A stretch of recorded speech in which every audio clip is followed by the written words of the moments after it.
Can you just share the password?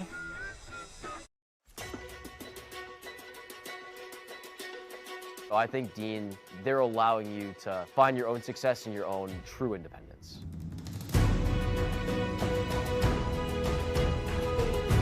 Dean is a whole group of all different kinds of people and communities. Since I've come to Dean, I've learned a lot of time management skills. Our community is especially.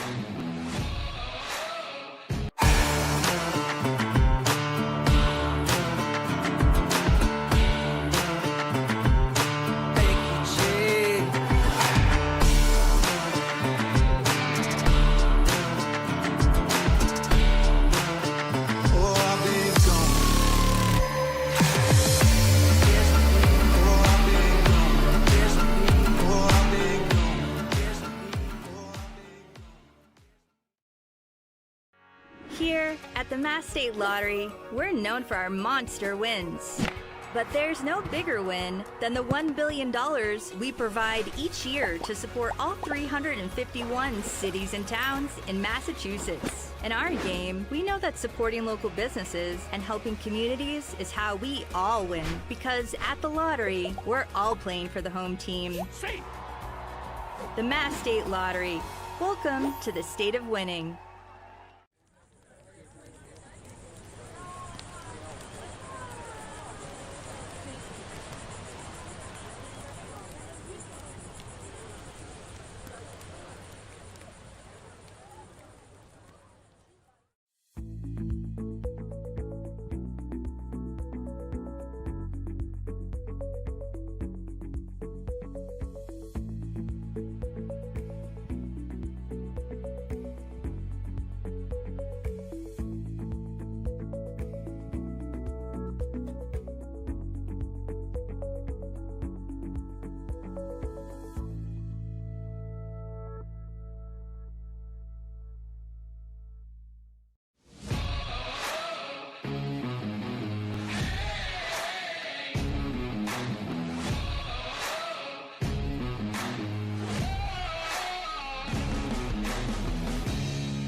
After YD walked off Hyannis 5-4 on Sunday, the Harbor Hawks have a chance to do what they do best on this Tuesday evening in Harwich against the Mariners.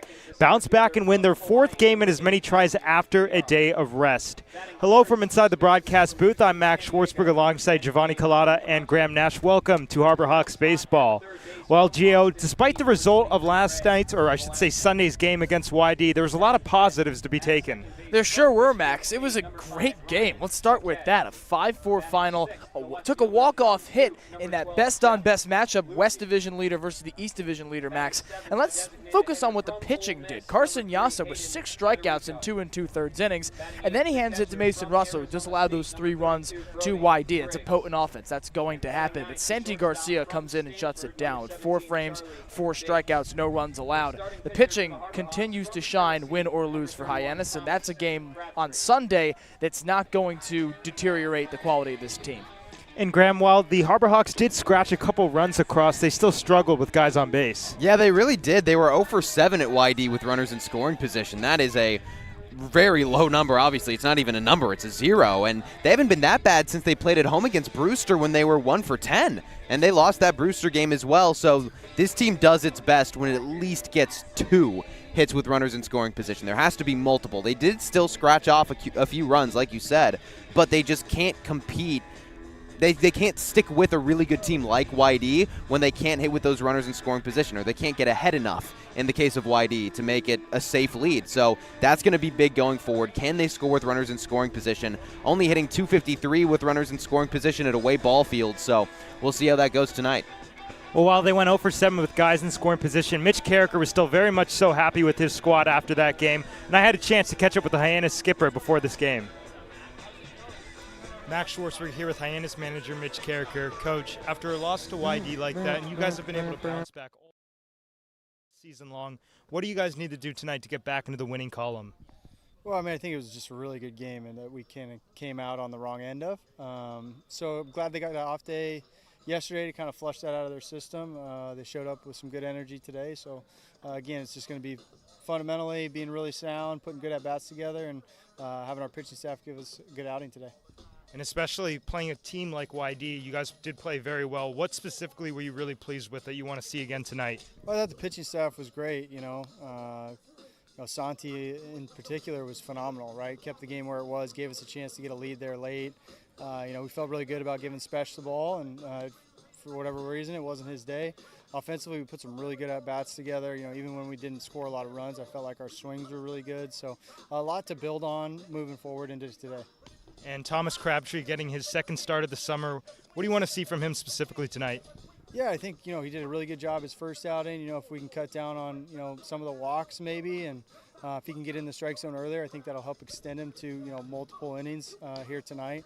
But really just set the tone, be aggressive, get after the hitters, let our defense work, and let's see what happens. All right. Thanks so much, Coach. Guys. Well, Gio, even after the loss, Mitch Carricker still seems really confident. And he's got no reason not to be, because that's, a loss that's not going to break your team down to its core because of how great the game was. 5-4, motions are high in that final frame. You get 1-2 or up one above the minimum in that top of the ninth inning. It takes a walk-off hit to beat you. That's a loss that you have to look at in a microscope. We talk about this goldfish mentality all the time, Max, but especially with games like this. Close results that you're on the losing side of. Hyannis, largely this year, has been on the right side of these close matchups, and so moving on from it today is imperative. And speaking of a guy who played well, how about Gabe Camacho, who had an RBI triple on that one? Our own Ava Fernandez was able to catch up with Gabe before the game. Ava Fernandez here with Gabe Camacho from UCSD. And Gabe, you have been at first base for the past 4 games. And what has kind of been consistent that you think that you stay there for the past 4 games? Yeah, I don't know. Just getting my pitch on, at least on the hitting side, getting my pitch, not missing it, staying to my plan, and contributing to the team as best as I can. Mm-hmm. And you were the first person of the Cape Cod Baseball League to get the first triple of the game. How was that feeling like the other day for you? Really, I didn't know that. Yeah, it was cool. Got to unleash the trailer a little bit, but I got there and I was safe. So just turned on the burners a little bit, and it was good. It was a good hit, so I'm excited about it. Yeah, and tonight you're playing Harwich, who just won last year. What are you guys coming into tonight from already having the experience playing them last game? Yeah, just staying to our identity as a team. We hit well, so just do that, and then just trust our pitchers, throw strikes, and play good defense. So. Yeah, well, good luck tonight. Thank you. Thanks very much, Ava. First pitch between the Harbor Hawks and Harwich Mariners coming up on the Harbor Hawks Baseball Network in just a moment.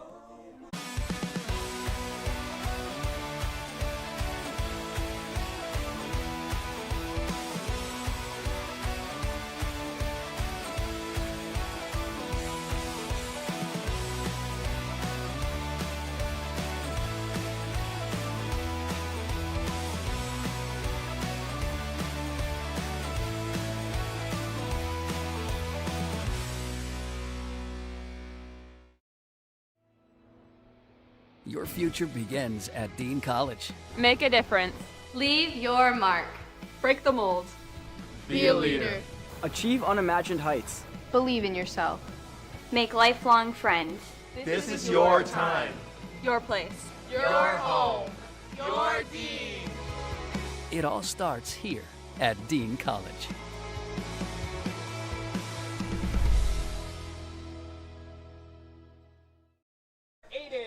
Welcome back to White House Field, getting ready for the Harbor Hawks and Harwich Mariners. We'll take you through the visiting Hyannis Harbor Hawks as penciled in by manager Mitch Carricker. Jason Walk will lead off again with Matt Miura in that second spot. Gabe Camacho, we just talked about him batting third with Ray Velasquez in the cleanup spot. Ryan McKay will slide down to the 5s hole, and Jeff Luigi batting 6th. Hayden Federico, the switch hitter, bats 7th with Brody Briggs batting 8th, doing the catching, and Charlie Bates back in the lineup after a couple days out of the 9 hole. Well, guys, a very lefty-heavy lineup. We got 5 left-handed hitters and then 2 switch hitters, so Mitch Carricker kind of playing to that versatility tonight. Yeah, no Willits tonight in the lineup as well. He has been red hot, 5th in the league in OPS at 847. He was one of 2 Harbor Hawks that went to Citi Field yesterday for the exhibition game between the Cape Cod Baseball League, All-Stars, whatever you want to call that, jumbling of a team, and the MLB Draft League as well. Very great first installments of this exhibition game. But he gets a break today, and you got a couple switch hitters in the lineup. Let's talk about Jason Walk, Max. He has been remarkable over this stretch of games. At Orleans, 1 for 2 with that RBI double, and then he gets 2 hits on Sunday at Orleans. And so he's leading off today, looking to get things started from the top. We'll be back in just a moment. National anthem here. If you can dream it, if you can cruise in it, if you can summer in it, fish from it, or take it for a day at the beach, we can protect it. The Baldwin Group, protecting the possible. There hasn't been a ton of training when it comes to bat speed or products for players to be able to train bat speed.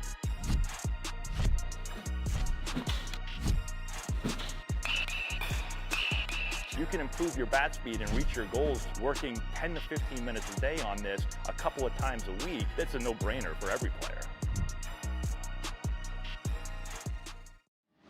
Cape Cod 5 is proud to be the official banking partner of the Cape Cod Baseball League. Cape Cod 5 offers a broad range of financial products and services tailored for every stage in your financial journey. Reach out to us. We're here to help. If you can dream it, if you can cruise in it, if you can summer in it, fish from it, or take it for a day at the beach, we can protect it. The Baldwin Group, protecting the possible. Hasn't been a ton of training when it comes to bat speed or products for players to be able to train bat speed.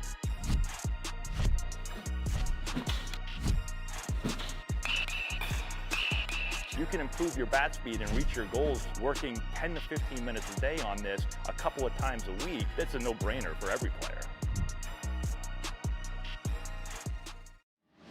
Cape Cod 5 is proud to be the official banking partner of the Cape Cod Baseball League. Cape Cod 5 offers a broad range of financial products and services tailored for every stage in your financial journey. Reach out to us. We're here to help. Back here at White House Field, just getting ready for first pitch. Going to happen in about a minute. Harbor Hawks and the Harwich Mariners. Gio, you were just talking about the switch hitters in the lineup for Hyannis, and we also mentioned 5 left-handed batters. Mitch Carricker kind of going to a very versatile mindset tonight. Well, that's a hallmark of this lineup, at least in the early goings of the season, Max, that there's not a lot of righties, at least natural righties, on this team to begin with. Even the switch hitters we've seen predominantly bat from the left side of the dish. I imagine Jason Walk will take most of his at-bats lefty. That's the way he's warming up in the on-deck circle just on the first base side. Hayden Federico took every at-bat from the left side on Sunday at YD, and so that's been a theme so far this season for Mitch Carricker and Hyannis, that lefty bats, he knows how dangerous they can be at Cape League ballparks and in baseball, especially with a righty on the bump today. Matchup not great, but we'll see how they are able to use it. Well, as mentioned, Freddie Rodriguez, the Hawaii Rainbow Warrior on the hill, and we talked a little bit before we got on the air. Matt Miura batting second. We saw what he did last time he faced one of his teammates. He took it out of the yard on the first pitch of the game. Miura hitting second tonight, Walk getting that leadoff spot after he's been red hot as of late. And I got to say, guys, just the at-bats that Jason Walk has taken has been so mature. He's walking, literally, and he's also slugging for base hits, extra bases. He had a double against YD on the 29th. He's looking really good up there. Yeah, he's got 2 multi-hit performances over the last 4 games, and he's on a 4-game hit streak, 4-game on base.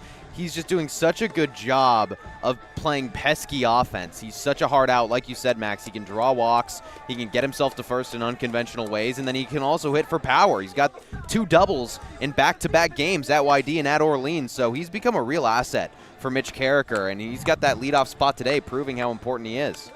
And they got a tall task in front of them. Freddie Rodriguez, a 0.96 earned run average and 9 1/3 innings pitched. That is by far the leader of this Harwich Mariners ball team. Wearing their cream-colored jerseys, Hyannis in their burnt orange tops and gray pants.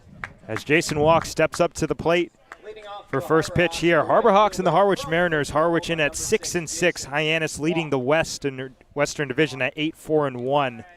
Coming off a tough one against YD, but one of those losses that you can come away from still pleased with the way that they played. Jason Walk, switch hitter, batting left-handed, digs in. 2 for 4 against YD with a double. And the first pitch misses a little bit downstairs, and we're underway. 6:32, so 2 minutes behind schedule. Outfield straight away on Walk. Power to all fields and some speed in that batter's box. 1-0. Fastball taken at the top of the zone, and count evens up at a ball and a strike apiece.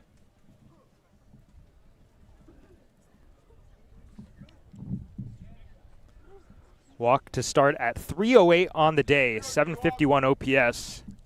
Hyannis, of course, the Cape leading 260 batting average as a team, as Jason swings, sends a high fly ball foul off to the left and out of play.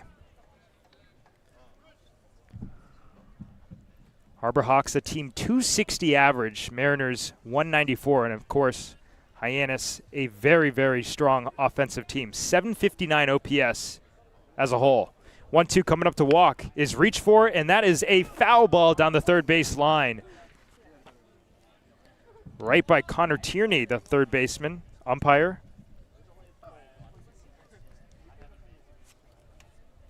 Defensive alignment for the Mariners, Aiden Robbins in left, Bristol Carter in center, Jack Coonan in right, third to first, D. Kennedy, Maddox Maloney, Shintaro Inoue, Sam Harris, and Mason Winslow does the catching for Freddie Rodriguez.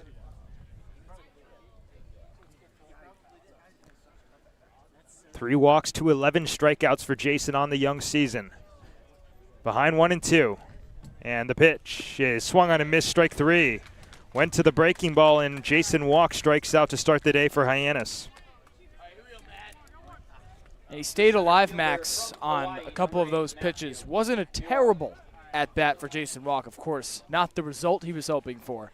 But let's flip the script. How about the start for Freddie Rodriguez? Reverse approach, breaking ball, fastball, breaking ball. And the latter pitch is what fools Jason Walk ahead. Well, Matt Miura stepping up to the plate. We did not see him against YD. Had an off day. He's been batting in that 1 or 2 hole pretty much all season long for Mitch Carricker. Was the leadoff man on opening day against Wareham back on June 14th. Has stayed at the top of the order. First pitch is launched. Deep right field. It's high, it's far with Coonan back, and he's got room to make the catch as Miura makes out number 2 loud. Thought we had another one, guys. That was right in the same spot as his home run against his teammate at Orleans. And he's just got a knack for hitting it hard against his teammates. A good sign for things to come from him because he was right on that ball. Just got a little bit underneath it, but still really good contact. Sent it hard to the outfield. And a similar part to where he took out that home run against Orleans, right center field. Gabe Camacho, left-handed hitter, standing in for the first time tonight. And the fastball's at the knees, 0-1. We really know Matt Miura is a get-on-base, play scrappy baseball guy, but he was tied for the 4th most home runs at Hawaii in 2025. So he's got that power, too. It's just he's so good at playing small ball. That's what sticks out. 0-1 Camacho takes a big swing at a breaking ball down low. And Freddie Rodriguez jumps into the driver's seat ahead, 0-2. Scoreless here in the top of the first inning between Hyannis and Harwich at White House Field. Camacho was 2 for 4 with an RBI triple in the 8th inning against YD, and he checks his swing, grounds it softly to the right side. Inoue on the run, throws against the grain and in time for the final out of the inning. Well, the Hawks go down in order, scoreless as we head to the bottom of the first. This week we've been working a lot with doing play-by-plays, just doing behind-the-scenes stuff with sports broadcasting, which I never really realized how much went into it, but it's been really cool. They've grown a lot. I've never really done like a program like this before, so like seeing all the behind-the-scenes has like really grown. I've learned how to really just gain confidence in my play-by-play speaking, and I've learned more terms here when it comes to directing and producing, and I've just had a great time with John Rook. Doing the play-by-play stuff and all that, being with a guy like John Rook, understanding what like the major kind of entails doing this camp, just really a preview for what you do here at Dean or any other college doing broadcasting, so I'm definitely more prepared to make this a job of mine. Cape Cod 5 is proud to be the official banking partner of the Cape Cod Baseball League. Cape Cod 5 offers a broad range of financial products and services tailored for every stage in your financial journey. Reach out to us. We're here to help.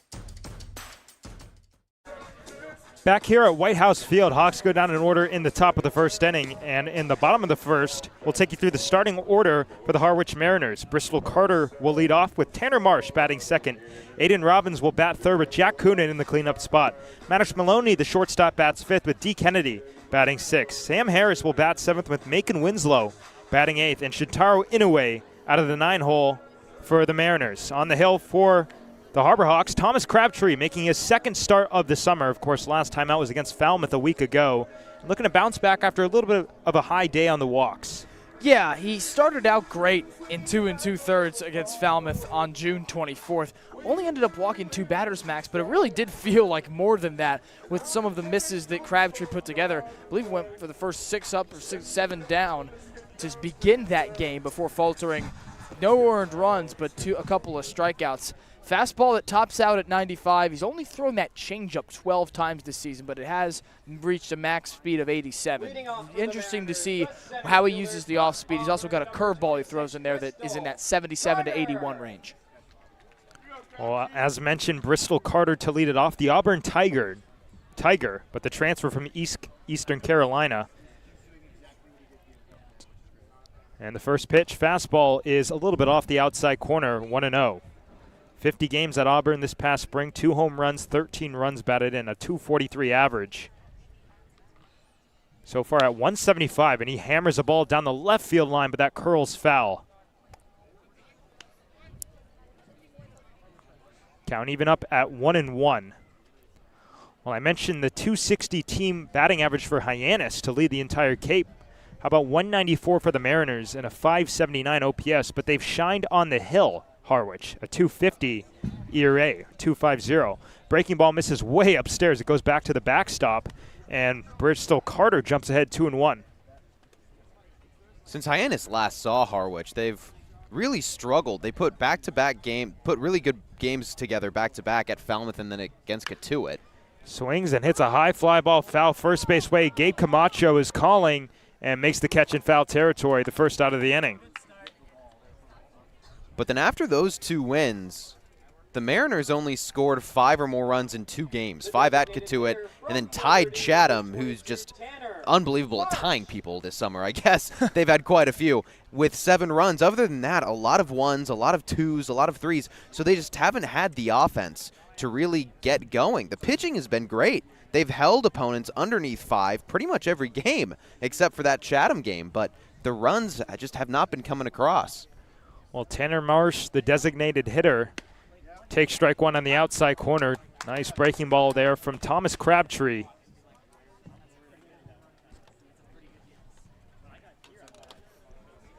Ahead in the count 0-1, pitching from the windup.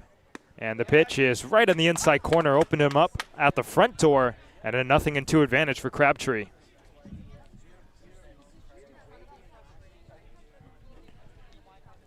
Working quickly, and the offering is at the bottom of the zone. Strike 3 called. Good morning, good afternoon, good night. A 3-pitch strikeout, and Tanner Marsh out number 2 here in the bottom of the first inning. The left fielder from Texas. This is a really good start for Thomas Crabtree. It's a very similar start to the one we saw his last time out at Falmouth. Leadoff walk, Max, but then he goes 8 up, 8 down after struggling in that 3rd inning. And he looks settled in right now with a couple of challenge pitches to start each count. Right-handed hitting, Aiden Robbins standing in, and the first pitch fastball is down low. Robbins at a 286 clip to start the summer, OPS at 1,089. He does have 1 home run, only 8 plate appearances though. Checks his swing on a ball downstairs. Did he go? No, he did not, says Jeff Merzel on the first base line. So 2-0 the count and an advantage for Robbins. Against Falmouth, Crabtree went 2 2/3, had a hit, no earned runs, but 2 walks and 2 strikeouts. As the 2-0 pitch is right at the bottom of the zone, 2-1 the count.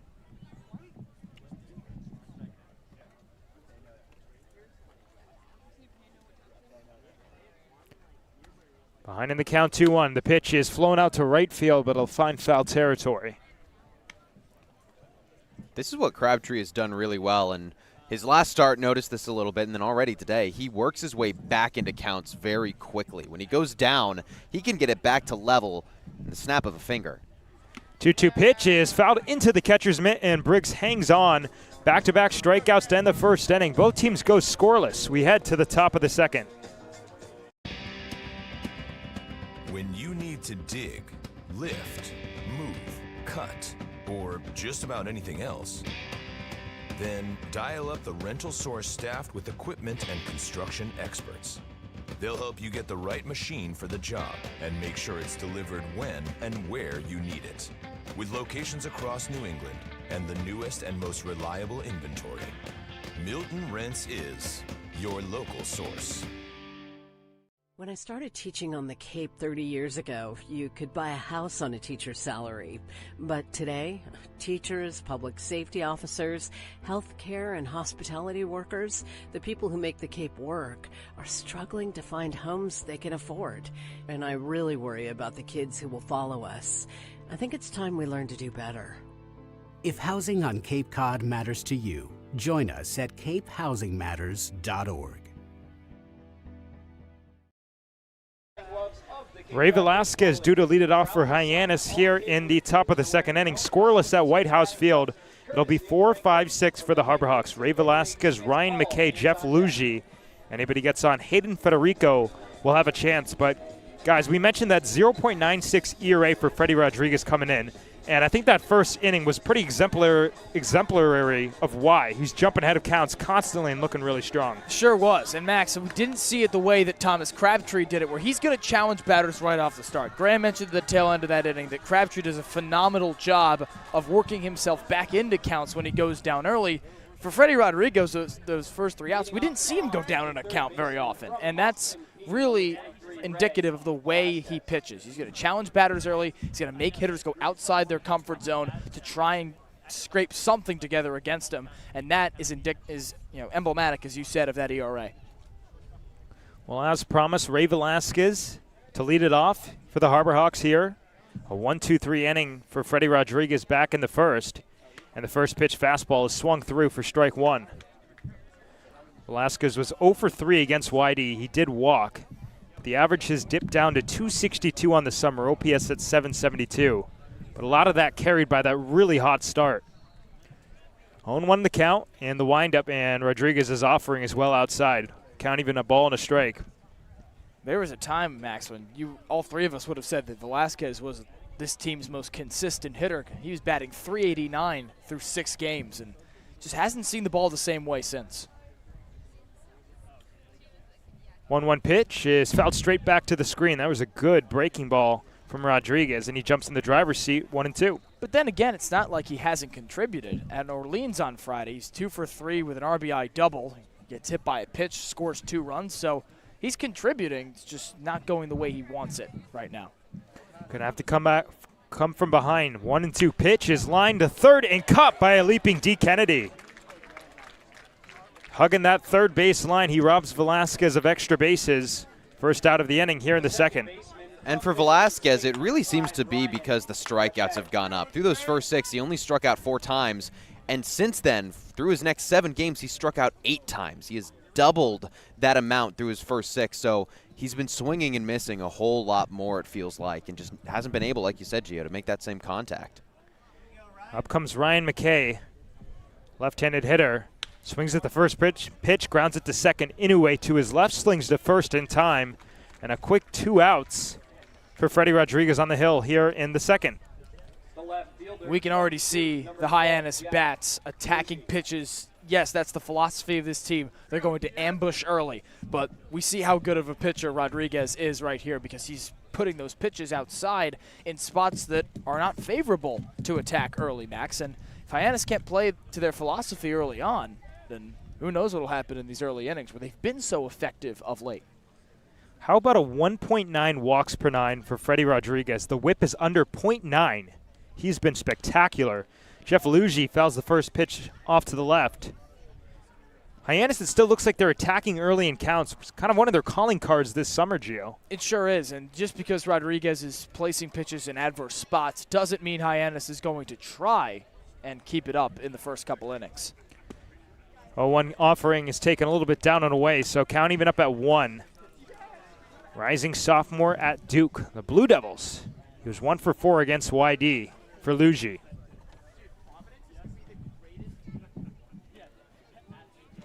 Just playing in his 3rd game of the summer. 1-1 the count, and the offering is waved at and missed, strike 2.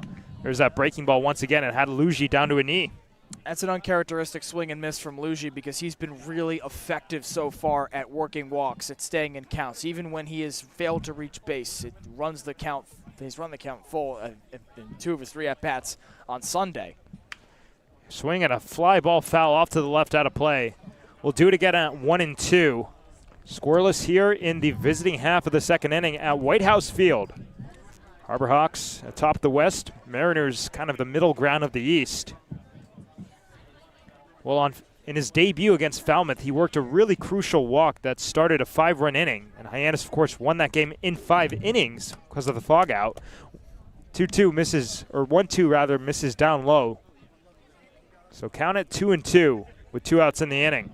Nobody out, nobody on. Luigi just looking to start a rally. And the pitch is slung on and hit over to the mound. Spinning off for Rodriguez by the line. That was an awkward play, and it's in time for the final out of the inning. Hawks down in order once again. We played 1.5, scoreless as we head to the bottom of the second.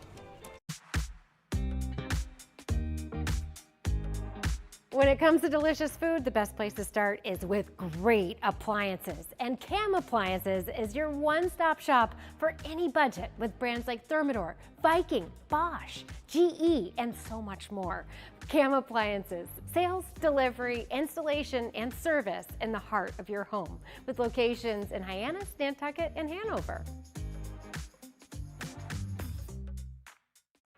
Here at the Mass State Lottery, we're known for our monster wins. But there's no bigger win than the $1 billion we provide each year to support all 351 cities and towns in Massachusetts. In our game, we know that supporting local businesses and helping communities is how we all win. Because at the lottery, we're all playing for the home team. The Mass State Lottery. Welcome to the state of winning. Welcome back to White House Field, now in the bottom of the second inning. Scoreless between the Harbor Hawks and Harwich Mariners. And 4-5-6 due up for the Mariners after Crabtree retired the side in order. Jake Coonan, Maddox Maloney, D. Kennedy, and potentially Sam Harris if anybody gets on. Well, for Crabtree, he started out with a pop-out and then back-to-back strikeouts. He looked like he was really in command there. He was, and he did it after falling behind in a few of those counts, specifically the latter two where he K'd up Tanner Marsh and Aiden Robbins.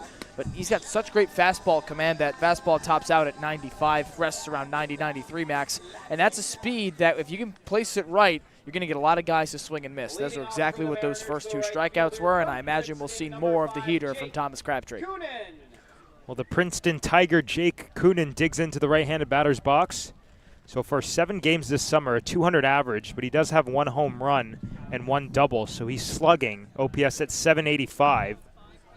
The Princeton Tiger, an Ivy League guy. First pitch from Crabtree, swung on and missed. 0-1. Goes straight to the heat there. That pitch was really, really good for Crabtree in the first inning. If he can locate with that fastball consistently, then that curveball becomes extra dangerous. 0-1 pitch, breaking ball misses upstairs. So count out a ball and a strike. That's the second time we've seen one of those breaking balls slip out of the hands of Crabtree high. One of them went to the backstop. That one just a high ball. And he launches a ball to straightaway center field. Playable for Matt Mura, who started back. Now he'll come in a couple steps and make the catch for out number 1.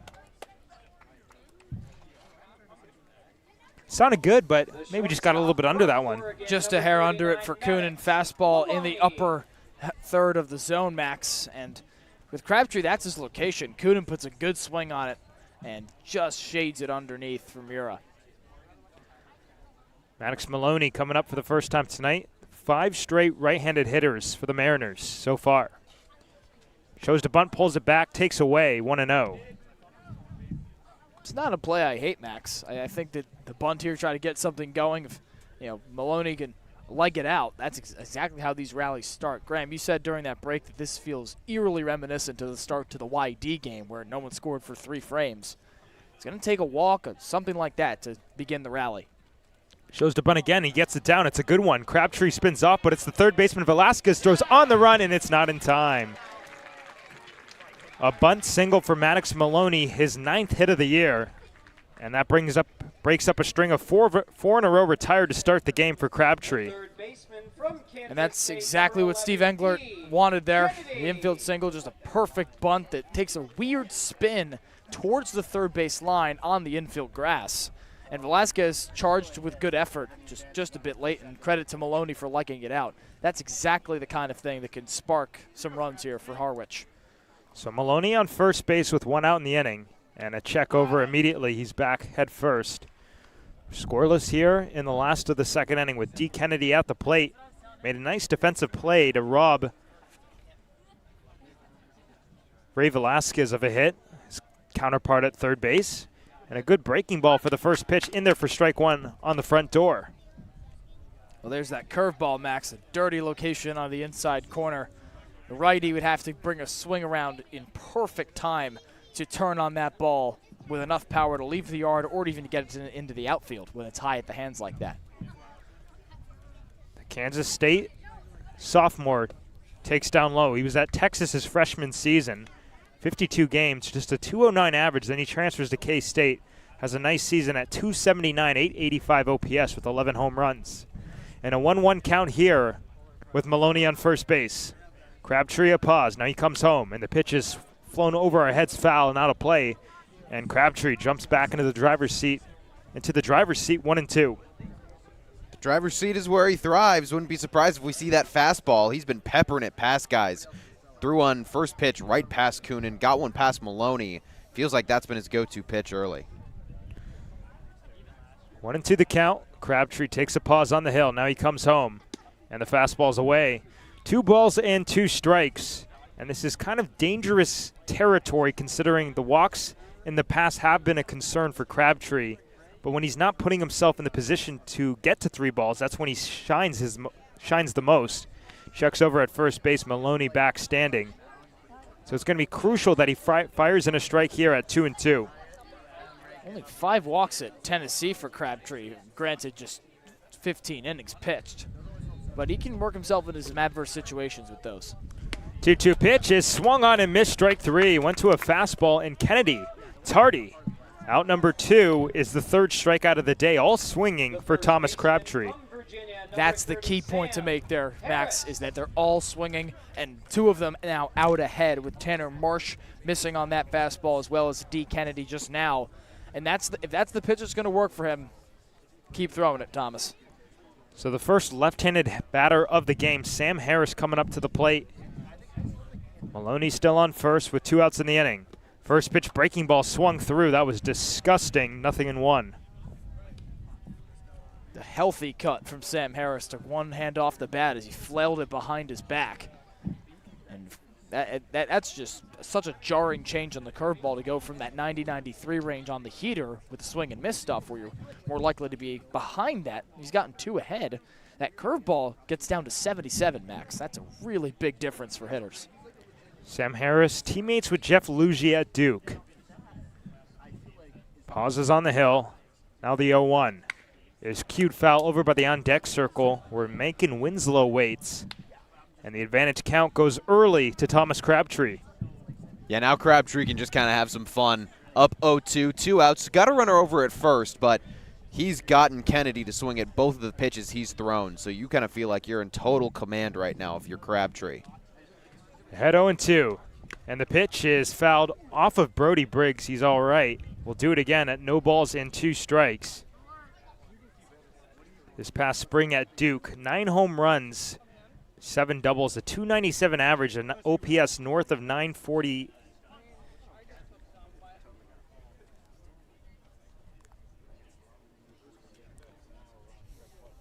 At 0-2, and the offering is down low. Nice stop by Brody Briggs. That saves 90 feet, and Maddox Maloney retreats back to first base.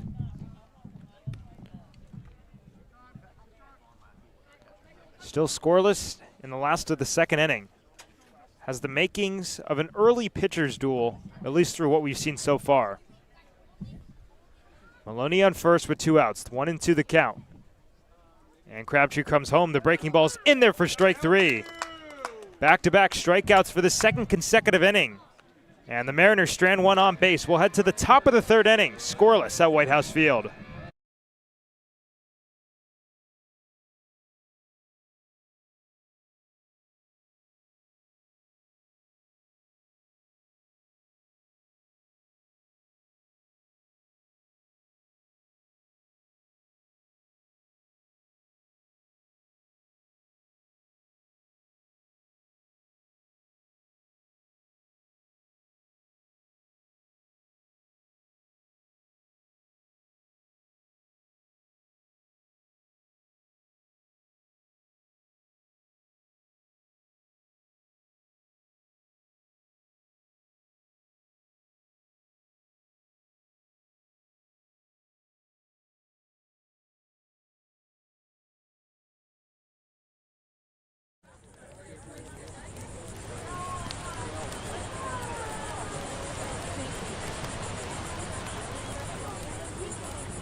Welcome back to White House Field. Hawks and the Harwich Mariners scoreless.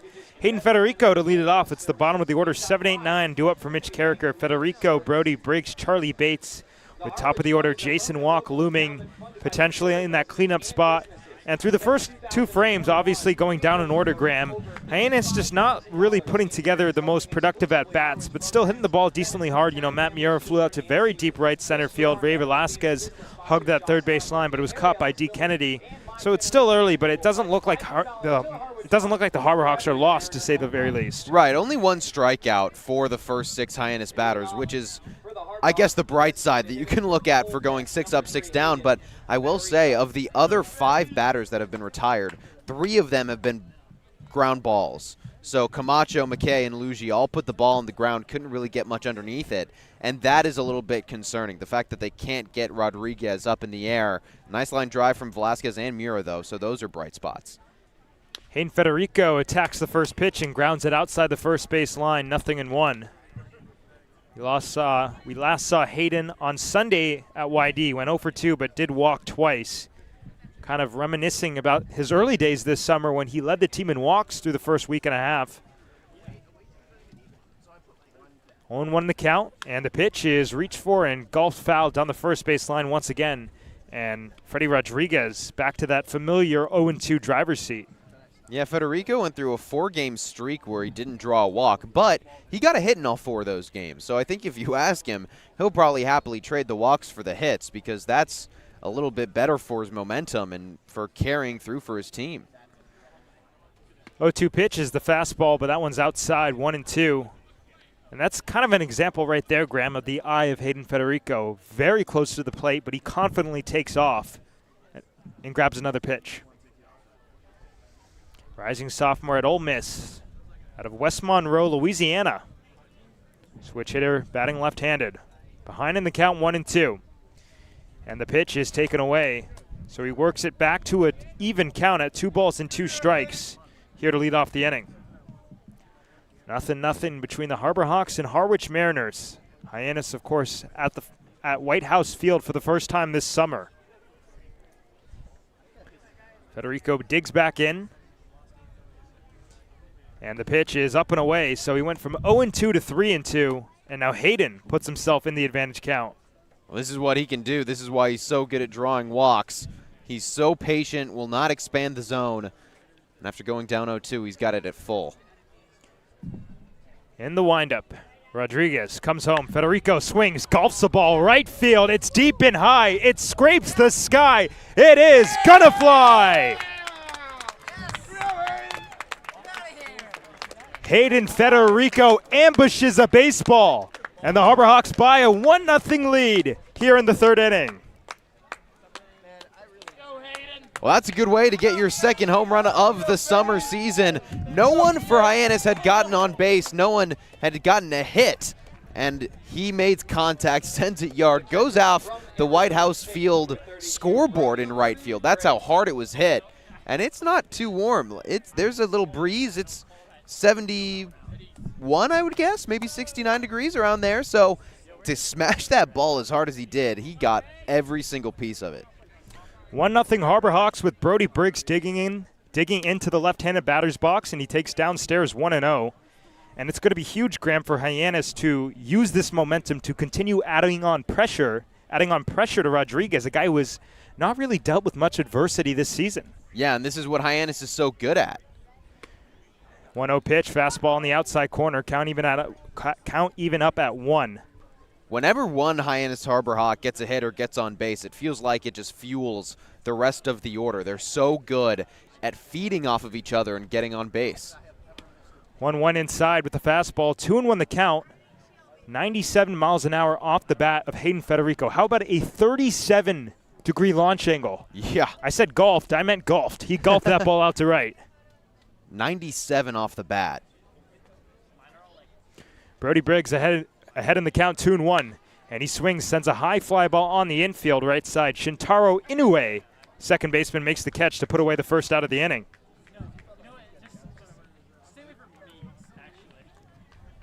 The shortstop from Stanford. So that'll bring up Charlie Bates. We haven't seen Charlie for a while. Last time out was 628 versus Falmouth. He went 0 for 3 with 3 strikeouts. It was not the best day at the plate for Bates. But he's one of those guys, you just throw him right back in there, and he's ready to put his head down and keep working, Graham. Yeah, he really is, and he's been phenomenal over at short. First pitch fastball at the knees, 0-1.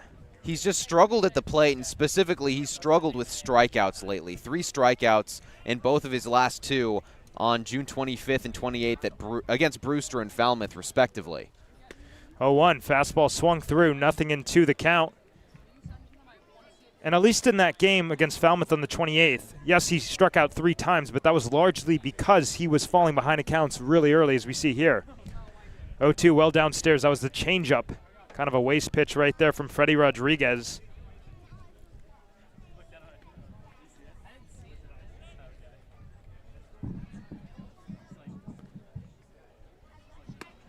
One-two pitch, fastball misses up and away, so count even up at 2 balls and 2 strikes.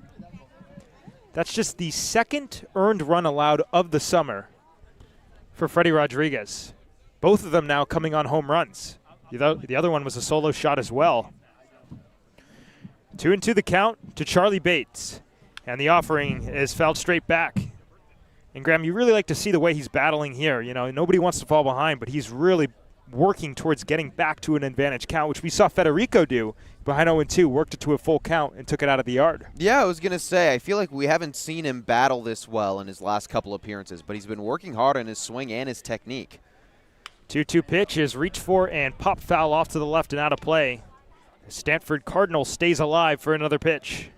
And that was a really good swing there. He waited for the ball to get to the plate. Looked like he triggered to start his swing a little bit early and then had to wait. He had to stall his hips and just kind of throw his hands at it to get the bat on the ball and stay alive in this count. Well, before Falmouth, he went 0 for 4 with 3 strikeouts against Brewster on the 25th, and he sends another one foul off to the left out of play. The battle continues.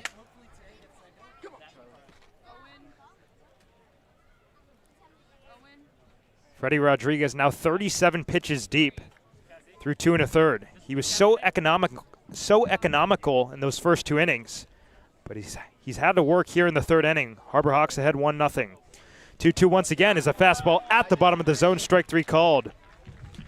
The second strikeout of the day for Freddie Rodriguez is out number 2 here in the top of the 3rd inning. And that one stings if you're Charlie Bates, because that was in that buffer zone. That was in that area where it could really go either way, and Bates seemed pretty confident that that should have been ball 3. Instead, he goes back to the dugout empty. So it's the switch hitting Jason Walk leading it off, or rather up for the second time tonight. He struck out swinging to start the game, and he sends the first pitch off to the left, foul and out of play. 0-1 the count. And from the other perspective, Graham, Rodriguez gives up the home run, and you really got to love, if you're a Harwich fan, the response, the pop out, and then the long battle strikeout. Yeah, he's done a really, really good job bouncing back because Federico hit that ball so hard. A 1 pitch to Walk is reached for and tap foul in the air left side. D. Kennedy, the third baseman, has no play. Consistently jumping ahead once again. Jumped ahead of Charlie Bates. He jumps ahead of Jason Walk. 0-2 with 2 outs in the inning. It's so impressive how much weak contact Rodriguez is getting. It seems like every foul ball just is well low or well away. Walk swings, sends a line drive to center field. Bristol Carter to his left hauls in the final out. Harbor Hawks score on the solo home run from Hayden Federico. They're up 1-0. We'll keep it right where we are as our own Ethan Wax joins us sideline. Ethan. Thank you very much, Max. After a tough loss to the Yarmouth Dennis, 5-4, Sunday night, the win further extends the East's dominance in interleague play this year.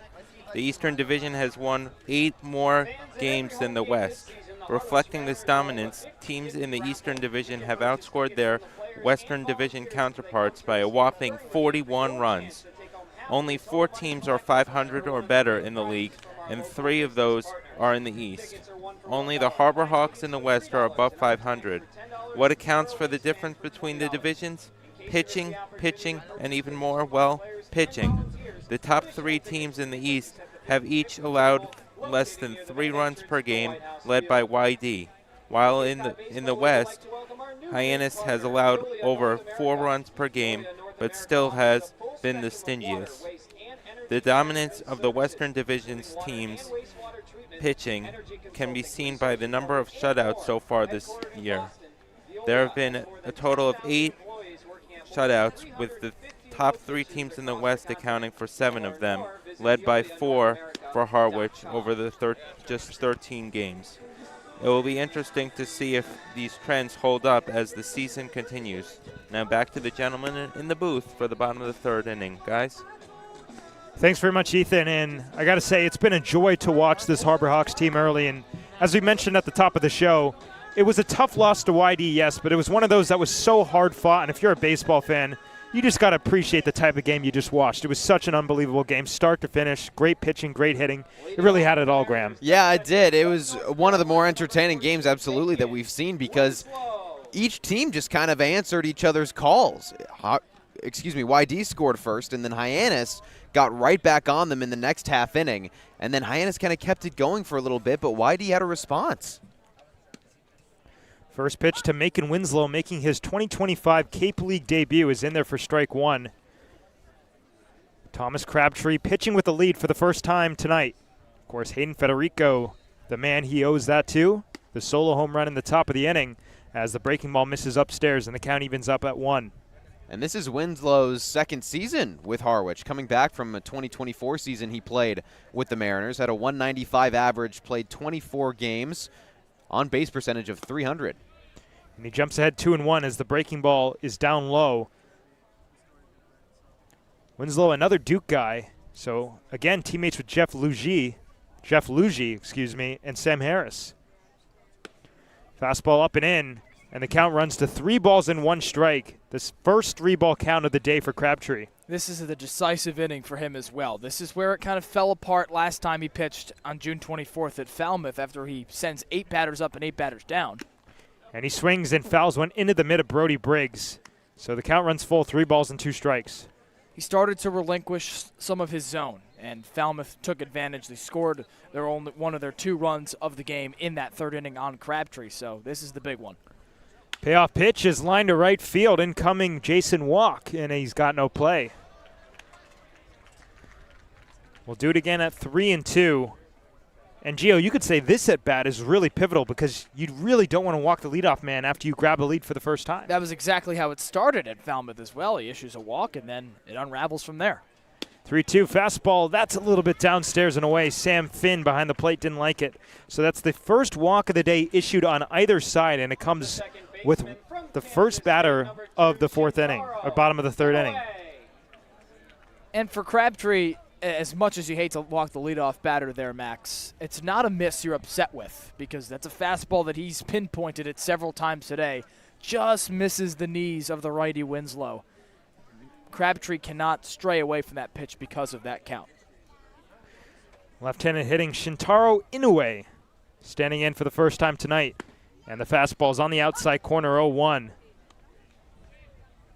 And you got to give credit where it's due. Crabtree has been pumping in first pitch strikes, and that's got to be refreshing to see if you're manager Mitch Carricker. Check over at first, and Winslow back with a head-first dive. Fastball command is something that Coach preaches, and with good reason. It's worked very well for Hyannis batters. We saw Carson Yassa with that 99-mile-per-hour fastball fan 6 at YD. 0-1 pitch is reached for and poke foul in the air. Third base side, Ray Velasquez going as far as he can, but it's just foul. A nice souvenir for a young kid. And to Coach's credit, if you're looking at the cause of why Hyannis is 2nd in the league with over 130 strikeouts, good fastballs are a big part of that. Crabtree sits in the mid-90s on the heater. He's got a man on base with nobody out in the inning. 1-0 Harbor Hawks here in the last of the 3rd inning. Another check over on that guy at first, making Winslow back with another dive.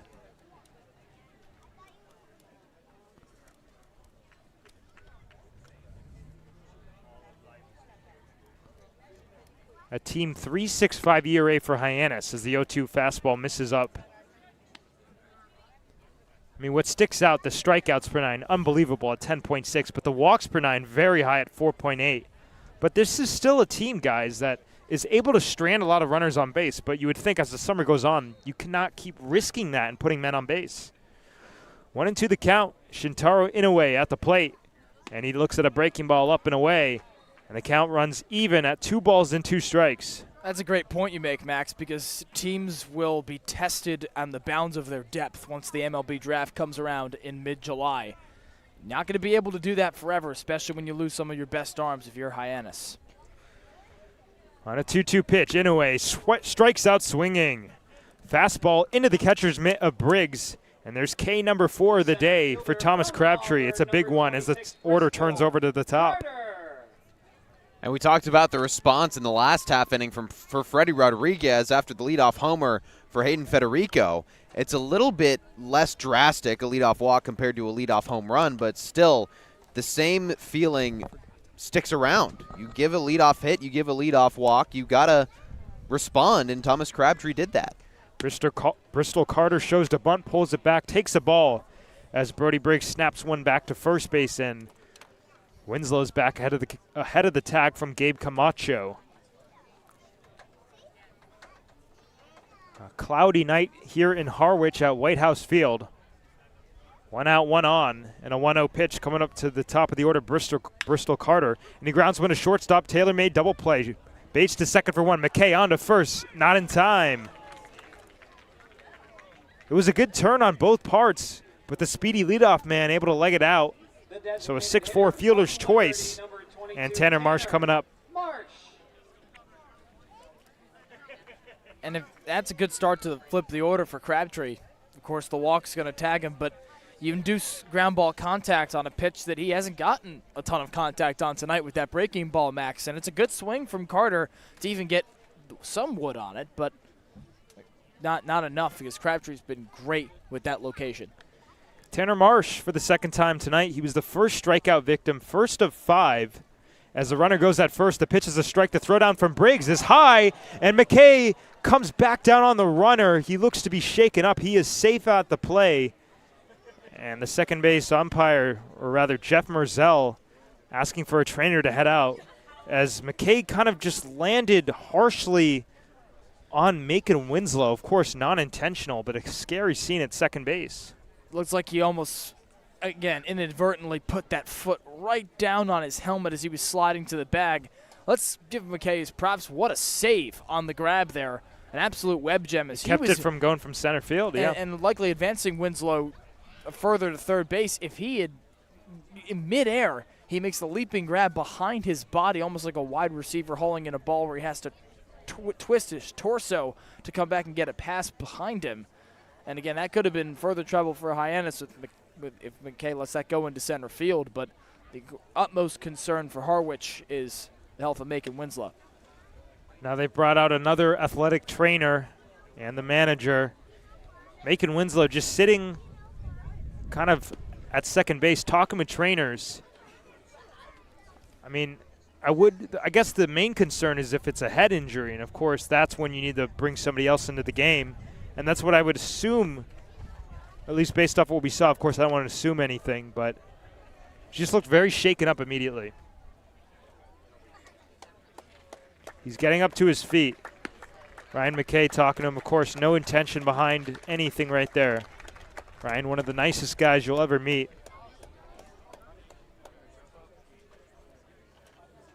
Thomas Crabtree getting some practice pitches in, just trying to stay warm.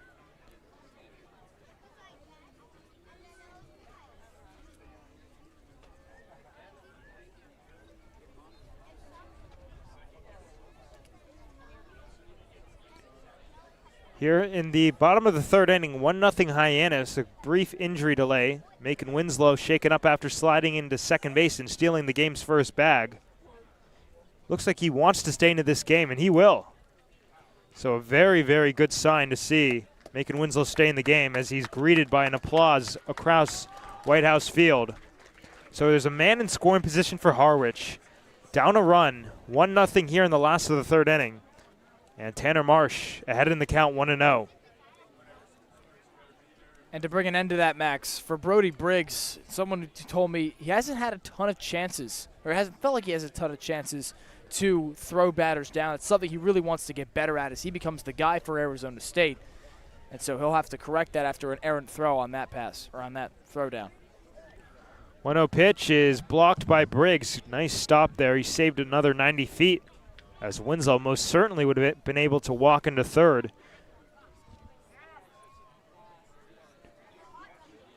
That's something Briggs has done very well. Defense behind the plate. 2-0 pitch downstairs, ball 3.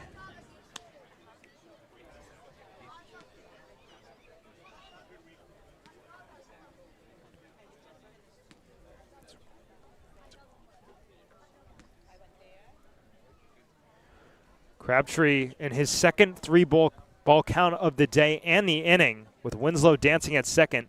And the pitch bounces in. And I suppose that was a 2-1 count, because now it's 3-1. There's a couple of different counts on our score page on the scoreboard. Pretty sure that was ball 4, and there was a situation like this in the Falmouth-Chatham game on Monday night where the umpire did not know it was ball 4 until Dennis Cook of Chatham came out of the dugout to alert people that it was ball 4, or alert the umpire. Runner goes at second. The pitch is in there for strike 2 as Winslow swipes his second bag of the inning. I remember one time Gleyber Torres walked on 3 balls, but this is kind of the reverse of that. He's against the Cleveland Guardians. 3-2 the count. The pitch is outside, ball 4. The second walk of the inning and day puts runners at the corners and 2 outs for the number 3 hitter, Aiden Robbins. And this is exactly what spelled trouble for Thomas Crabtree in his lone prior appearance at Falmouth on June 24th. Leadoff walk, you get 2 quick outs, Max, almost exactly identical. He gets the 6-4 force and has Bristol Carter at third base. Now runners on the corners for a very dangerous hitter in Aiden Robbins.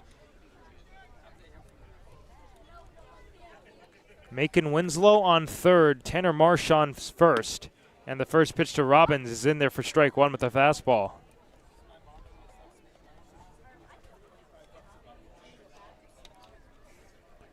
It would be huge for the Harbor Hawks to keep this momentum, of course, clinging on to a 1-0 lead over Harwich after the Hayden Federico solo home run to start the third. 0-1 pitch, the fastball right on the outside corner.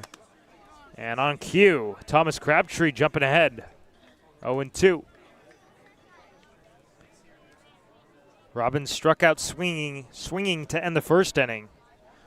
One of now 5 strikeout victims in the early goings for Crabtree. And he fouls one over our heads by the woods.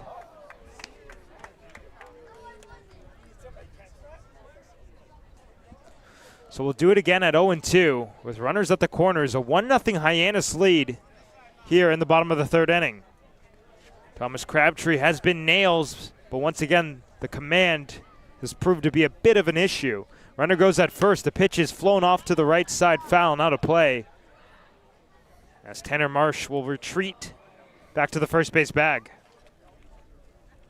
Harwich has really struggled with getting hits as of late, so this is going to this is how this win will come for them. If they are able to pull it out, it's going to be via walks, and then errors are just fielders' choices. This is how they've been playing and winning baseball recently. 0-2 the count. A long pause. Now the offering is grounded to shortstop. Charlie Bates charges it, gets it on the high hop, throws the second way. And the fielder's choice at second base is in time to end the inning. A little bit of traffic on the base pass here in the bottom of the third inning, but they're scoreless. 1-0 Harbor Hawks. We head to the fourth.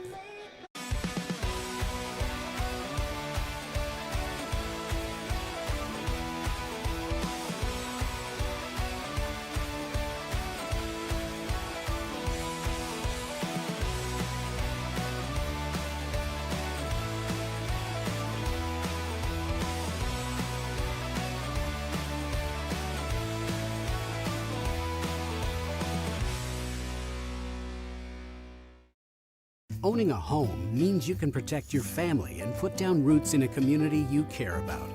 It gives you a place to celebrate the joys of daily living and be together during tough times. But for many on Cape Cod, home ownership is slipping further out of reach.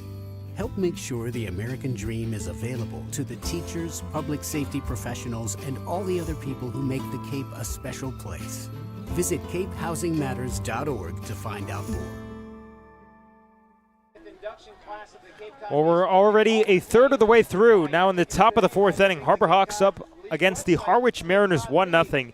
And it'll be 2-3-4 for Mitch Carricker, Matt Miura, Gabe Camacho, Ray Velasquez, Ryan McKay with the chance if anybody gets on base. But the Harbor Hawks, only one hit in this game, and it was a big one, Gio. The solo home run from Hayden Federico. But even after that home run, it felt like the at-bats were a lot more prolonged. They were a lot more calm and collected, and that's something that you got to take as a positive, even though they went down in order after the homer. Right, and something this Hyannis lineup has done very well is it's gotten multiple looks at starting pitchers, or any pitcher for that matter, of its opponent early on in games. At YD on Sunday, they flipped the order for the first time in the third, and consequently that's what they do here at Harwich. But before that, it was 4 straight games where they got the leadoff man up twice in 2 innings, and that is so key to get multiple looks at guys, is because those bats, as you say, become more prolonged. And we've seen throughout the lineup this year that hitters keen to signal to the dugout and alert their teammates of what's coming from this pitcher, and that has to have an effect on the quality of the at-bat. Well, we are back to a teammate-on-teammate battle. Freddie Rodriguez and Matt Miura, teammates at Hawaii, as Miura takes outside for ball 1. Miura sent a high fly ball to right center field. It was caught by Jake Coonan, but it looked a lot like that leadoff home run he had against Orleans.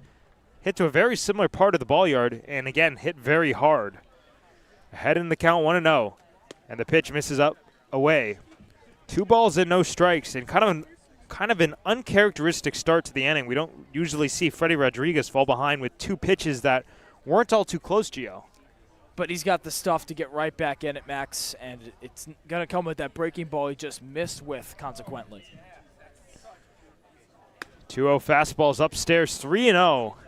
And Matt Miura, for a while, led the team with walks. He's now been taken up by Jackson Willits, not in the lineup tonight.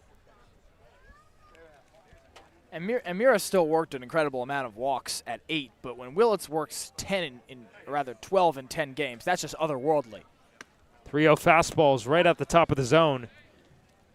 So we stay at an advantage hitter's count. Miura going to be ready to swing away. 1-0 Hyannis here in the top of the fourth inning at White House Field. Outfield straight away. Miura powered all fields. On a 3-1, Miura swings, lines one to the left side, and it's picked on a short hop by D. Kennedy at third. He slings to first in time for the first out of the inning. Well, sorry, Max. I was just going to say 5-3 gets us started. Well, that's the second web gem we've seen from that 5 spot, and D. Kennedy in the hot corner. He had that leaping line-out grab of Ray Velasquez, and now a great pick where he had to almost hitch that left arm with the mitt in his hand to his chest and attach it to his body to corral that ball. The throw comes with a clutch. You can take a breath on it. Gabe Camacho up for the second time tonight. He grounded out to Shintaro Inoue at second to end the first inning, and he's greeted with the first pitch breaking ball in there for strike 1. Camacho, the UCSD Triton, transfer from Pacific after he hit 10 home runs his freshman year. Now a rising junior. 0-1 fastball right in the outside corner. And we mentioned Freddie Rodriguez, a guy who can get right back into it.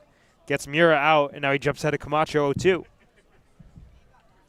And surprisingly, at least for this game, it's come with the fastball, where the breaking ball has been his dominant pitch so far. 0-2 pitch is reached for and poked in the air to the left side. D. Kennedy, he's been busy calling and making the catch equidistant between second and third base for out number 2. The hot corner has been truly hot today, at least when Harwich is on defense. And again, to laud Kennedy for his job over there, Max. Those are a couple of balls that if you either boot that grounder from Miura or you let that ball from Velasquez, it's all Hyannis needs to get back into to extend this lead. Ray Velasquez up for the second time tonight. First pitch, breaking ball is away. He was the guy who first fell victim to D. Kennedy. He lined out to start the second inning. It was a leaping grab at third base that took away extra bases from Velasquez. Just trying to find his swing consistently once more. 1-0 fastball at the top of the zone. And the count levels at 1.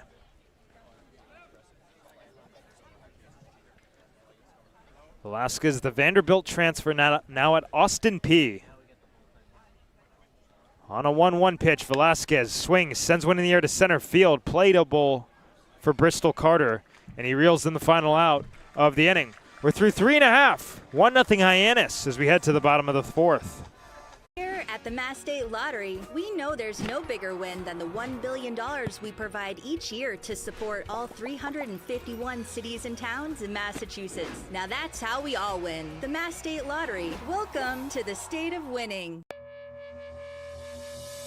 This week we've been working a lot with doing play-by-plays, just doing behind-the-scenes stuff with sports broadcasting, which I never really realized how much went into it, but it's been really cool. They've grown a lot. I've never really done like a program like this before, so like seeing all the behind the scenes, so like really grown. I've learned how to really just gain confidence in my play-by-play speaking, and I've learned more terms here when it comes to directing and producing, and I've just had a great time with John Rook. Doing the play-by-play stuff and all that, being with a guy like John Rook, understanding what like the major kind of entails of doing this camp, just really a preview for what you do here at Dean or any other college doing broadcasting, so I'm definitely more prepared to make this a job of mine. Bottom of the 4th inning here at White House Field. Harbor Hawks up 1-0. And you got 4, 5, 6 due up for Harwich. Jake Coonan, Maddox Maloney, D. Kennedy, and Sam Harris a chance if anybody gets on base. Thomas Crabtree worked himself in and out of trouble back in the 3rd inning. 2 walks, and we mentioned at the top of the show, guys, that this is a Hyannis team that we know that the strikeout stuff is there. He's got 5 strikeouts through 3 innings. The walks are also high, but this is also a team that is consistently able to strand runners, but you got to figure as time goes on that cannot continue to remain the same. Right, Max, and we touched on this earlier in the game that the depth is going to be incredibly strained for every single team in the Cape Cod Baseball League when the MLB draft rolls around, and the impact on stranding runners, and to make it ultra specific, is that you're not going to see these same guys again, but also you're not going to have your same guys. You're not going to have the same effectiveness in the middle innings. And it's a very much a philosophy of Coach Carricker and Ray Korn and Blaze Martinez, the pitching coaches. They're going to get guys with wipeout stuff, but also to do it when going up ahead. You might not have that later on in the season, so it's certainly not going to stay around for a long time. Jake Coonan, for the 2nd time tonight, flew out to center field Matt Miura. First time up in the 2nd. And he swings through a breaking ball and falls behind 0-1. That pitch has been nasty. Crabtree has been dealing with his breaker, and a lot of these Harwich batters have just whiffed. 0-1 the count, and the pitch is flowing in the air to right center field. Jason Walk calling and catching out number 1.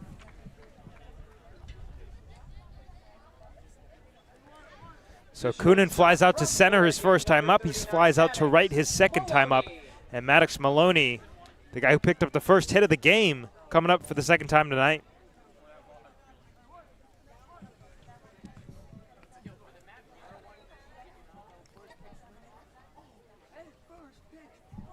Maloney, the average rose to 220 after the single.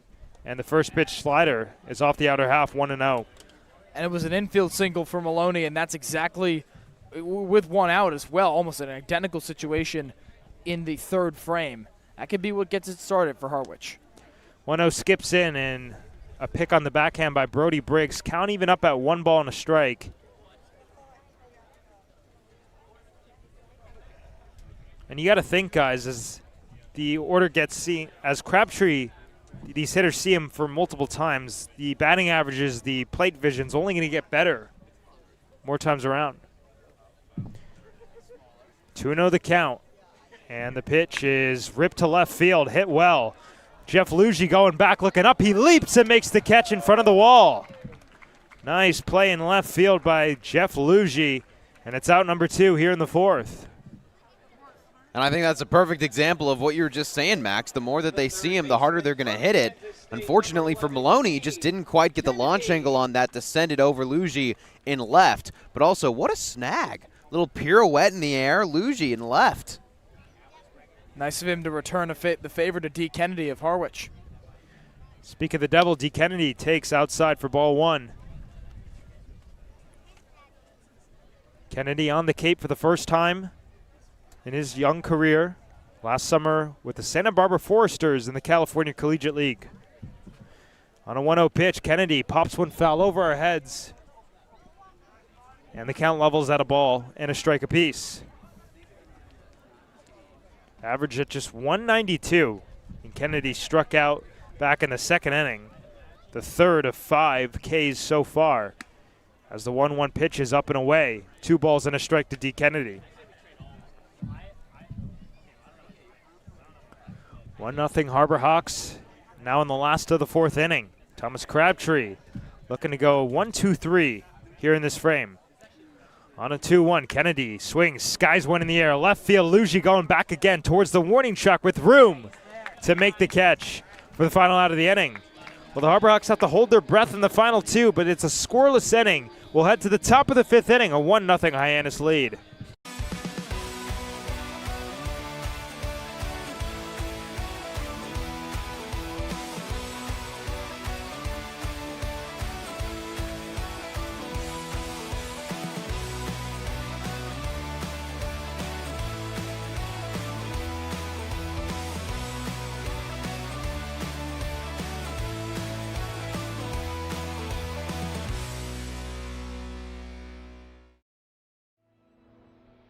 Your future begins at Dean College. Make a difference. Leave your mark. Break the mold. Be a leader. Achieve unimagined heights. Believe in yourself. Make lifelong friends. This is your time. Your place. Your home. Your Dean. It all starts here at Dean College.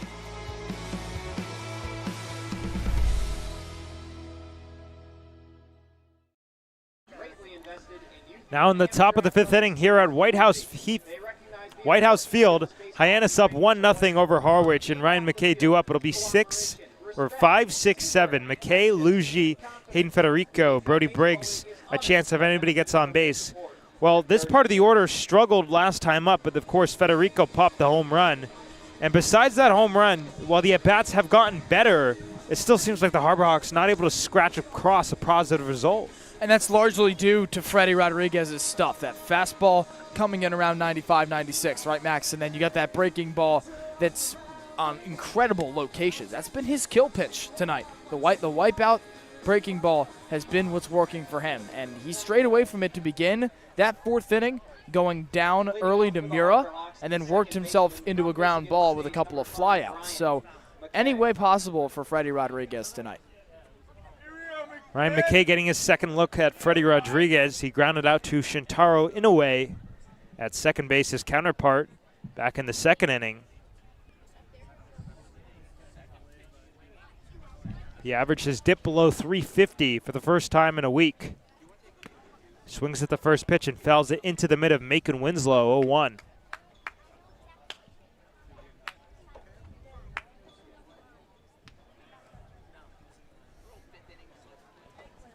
"13 hits through 9 games for Ryan.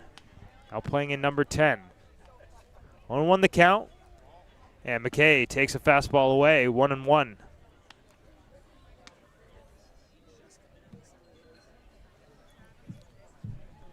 Out of Michigan State. 1-1 count, and the pitch is right at the bottom of the zone. And Freddie Rodriguez back in that familiar driver's seat. Only 2 strikeouts today, though. Kind of surprising to see, but, you know, it's just the quick outs that really stick out. Hasn't needed the strikeout stuff today. On a 1-2 pitch, McKay takes up and away, and the count is even at 2. And a lefty going in the Harwich bullpen. Looks like they go righty to lefty for Steve Englert.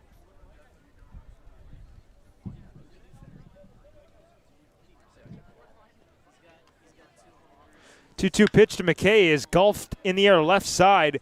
Aiden Robbins, the left fielder, now stumbles it back a couple steps and drops the baseball. McKay is on his way to second base as Aiden Robbins overran that ball, tried to recover, almost did, and he drops it. We'll see how that scored, but it looks like he just lost it in the now gray sky over White House Field. He took a tumble right as he approached the third base line and fell backwards as he tried to get that ball and just landed to the right of him. A good effort. We saw Jeff Luigi struggle out there in left field earlier in this inning, or rather in the last inning, so it can be getting tough to play the ball with the sky continuing to gray. Well, usually the ball tails off the left-handed bat towards the line, and I guess he just completely overran it, tail included. So runner in scoring position, Jeff Luigi shows the bunt, pulls it back, and takes a breaking ball in the outside corner, 0-1.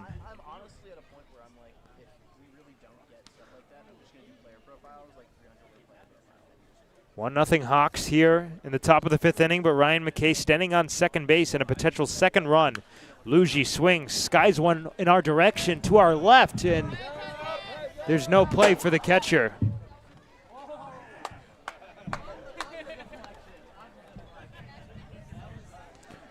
So 0-2 the count as Freddie Rodriguez jumps ahead once more. It's just very consistent. He's constantly ahead, and that's one of the reasons why he came into this game with a team best 0.96 earned run average and 9 1/3 innings.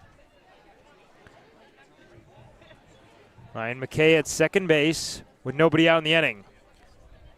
On an 0-2, Luigi takes inside, fastball almost hit him. 1-2 the count. And still no decision on that fly ball from McKay to left. I would guess it would be an error. I would assume it would be a hit because it wasn't a routine play, but the only question is, was it a single or a double? Well, he made it not routine. I should correct myself. Swing and a ground ball right side. Inuit ranging to his left, throws on the run, and in time, McKay takes third base. A productive out, number 1 in the inning. And Luigi's continues to be productive, even if it's not showing in the scorebook, Max. Another productive out. Gets the ground ball for Freddie Rodriguez with the breaking ball. That's been the toughest pitch to hit tonight for Hyannis batting, and he's able to put a bat on it and put McKay 90 feet away from run number 2. 1-0 Harbor Hawks, but that could change in a moment. Ryan McKay 90 feet away with less than 2 outs. Hayden Federico up for the first time since that solo home run, his second homer of the summer. That led off the third inning. So far, the difference in this game. First pitch, Federico takes a changeup downstairs, 1-0.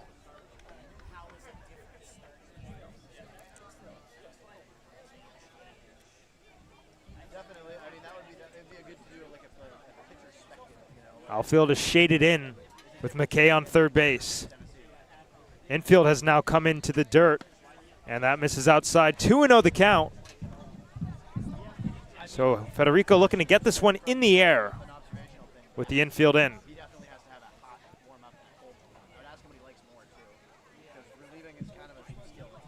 It's all about elevation, and Federico did that his first time up. 37 launch angle, and he swings through the 2-0 fastball.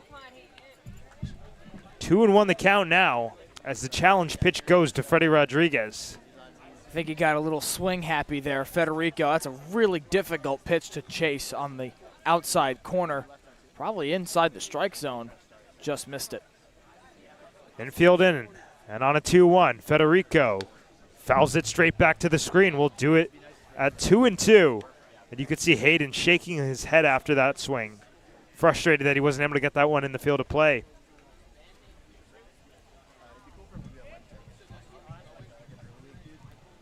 Four home runs during his freshman season as a Mississippi Rebel. 2 home runs in the early going this summer for the Cape, on the Cape. On a 2-2 count, Federico swings and misses, strike 3. The third strikeout of the day, the first in a while for Freddie Rodriguez, is a big one. And it comes with a runner on third now and 2 outs in the inning. He very well, he being Freddie Rodriguez, may have very well just extended his outing with that. You had a lefty warming up in the bullpen for Harwich, and you go to the challenge pitch again and fool the only player on this Hyannis team that has tagged him for any damage tonight. One missed fastball has Harwich down 1-0, and that time he gets revenge on Federico. Brody Briggs with an opportunity here. 2 outs now. And McKay still at third. First pitch curveball down low. 1 ball, no strikes.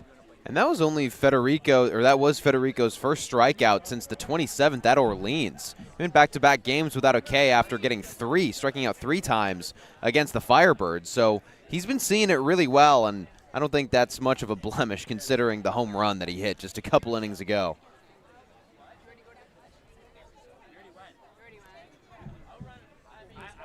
Freddie Rodriguez spins off the mound, disengages. Of course, no disengagement rule on the Cape.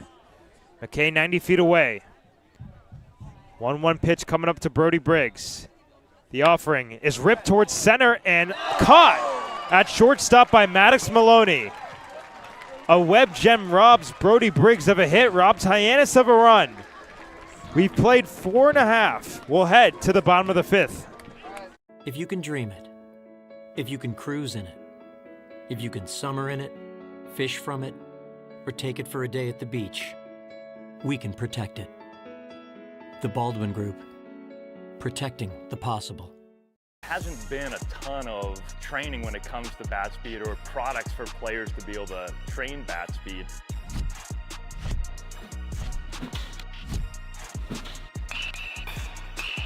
You can improve your bat speed and reach your goals working 10 to 15 minutes a day on this a couple of times a week. That's a no-brainer for every player. Cape Cod 5 is proud to be the official banking partner of the Cape Cod Baseball League. Cape Cod 5 offers a broad range of financial products and services tailored for every stage in your financial journey. Reach out to us. We're here to help. Sure. I'm going to have to manually do it then. Back here at White House Field, Thomas Crabtree's day is done after a very impressive night, and into the game, Tyler August. Well, Crabtree went 4 innings, did not give up a run.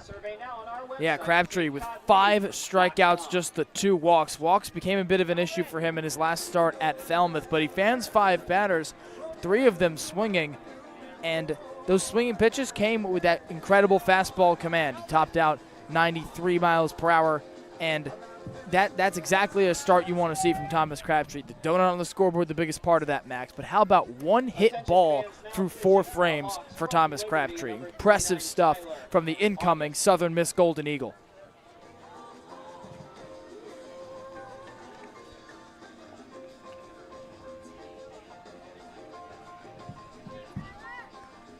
Well, Harbor Hawks were robbed of a run to end the top of the 5th inning. Brody Briggs ripped a line drive to the shortstop, Maddox Maloney, who made a leaping grab.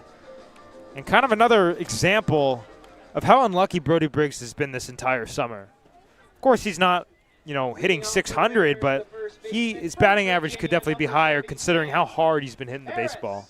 He's made great contact, as you mentioned, Max, and this is a big summer for him because he's going to be taking over as the Sun Devils' starting catcher when he returns to Tempe to play for Arizona State. And with these opportunities to get to the plate and make good contact, yes, it may not show on the stat sheet, but that is something for him to take back to Arizona.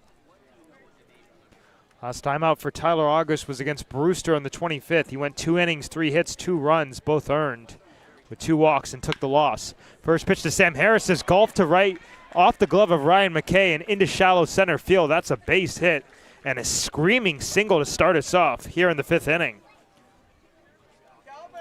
And for August, last time out, the damage didn't come until later in the outing. He got through that first inning clean and then walked a couple of batters, hit a batter, RBI single from Colton Coates, let Brewster go ahead with another run in the 5th. And Brewster, the only team to beat Hyannis twice thus far. First pitch up and into Macon Winslow, who has stolen 2 bases in this game. Of course, he was the one who was shaken up by Ryan McKay in that play at second base. Sam Harris on first, a 1-0 count. And a fastball swung through. He was tardy as he elevated, counting him out a ball and a strike apiece. 1-0 Harbor Hawks here, now in the last of the 5th inning. Tyler August relieving Thomas Crabtree. On a 1-1 count, the pitch is a little bit upstairs. That was the breaking ball.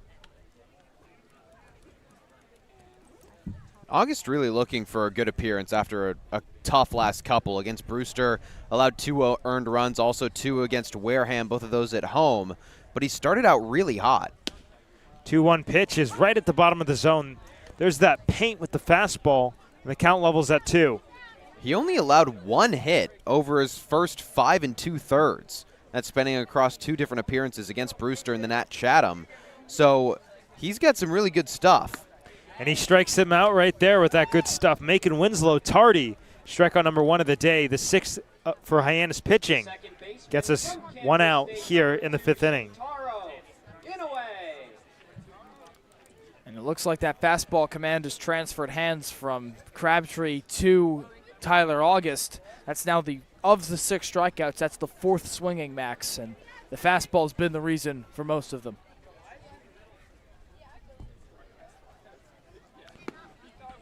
First pitch to Shintaro Inoue on the outside corner, 0-1. Did not like the call.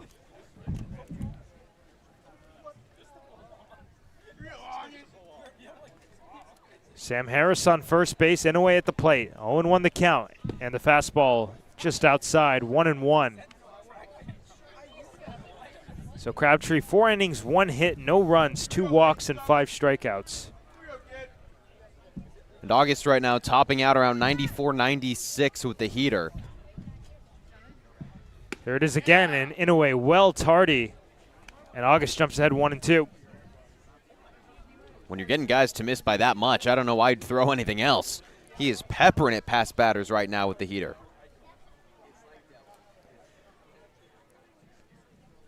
One out, one on, 1-0 Harbor Hawks. 1-2 pitch to Inoue, fastball up and away, really close spot. August for sure thought he had strike 3.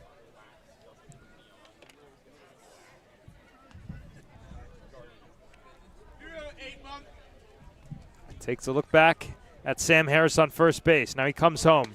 2-2 fastball, blow it by him. And back-to-back strikeouts after that leadoff single from Sam Harris. Now they will turn off to the top of the order, Bristol Carter, for the 3rd time tonight.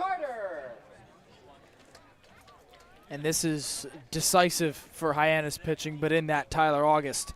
Now these hitters have gotten a couple at-bats each to see how the swing decisions are that night, pitch recognition, and now that it's changed hands. Bristol Carter rips one on the ground of Charlie Bates. He flips to second for the short way, and the 6-4 fielder's choice will end the inning. We played 5, 1-0 Hyannis will head to the top of the 6th. You can make any bat feel lighter by adding a velo puck knob. Instead of having to go get a whole entirely new bat, you can simply add the puck to it. Players can use this with any bat. It's basically going to shift the weight of the bat a little bit more towards the hands. Players are able to hit the ball a lot harder just by simply adding the puck on.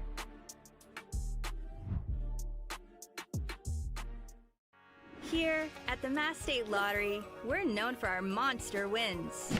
But there's no bigger win than the $1 billion we provide each year to support all 351 cities and towns in Massachusetts. In our game, we know that supporting local businesses and helping communities is how we all win. Because at the lottery, we're all playing for the home team.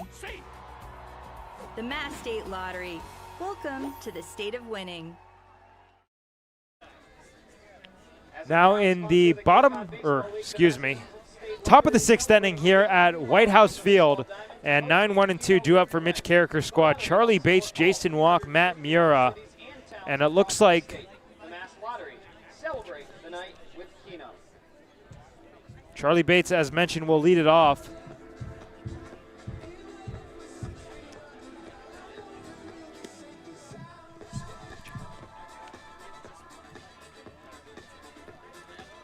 Freddie Rodriguez back out there for another inning of work.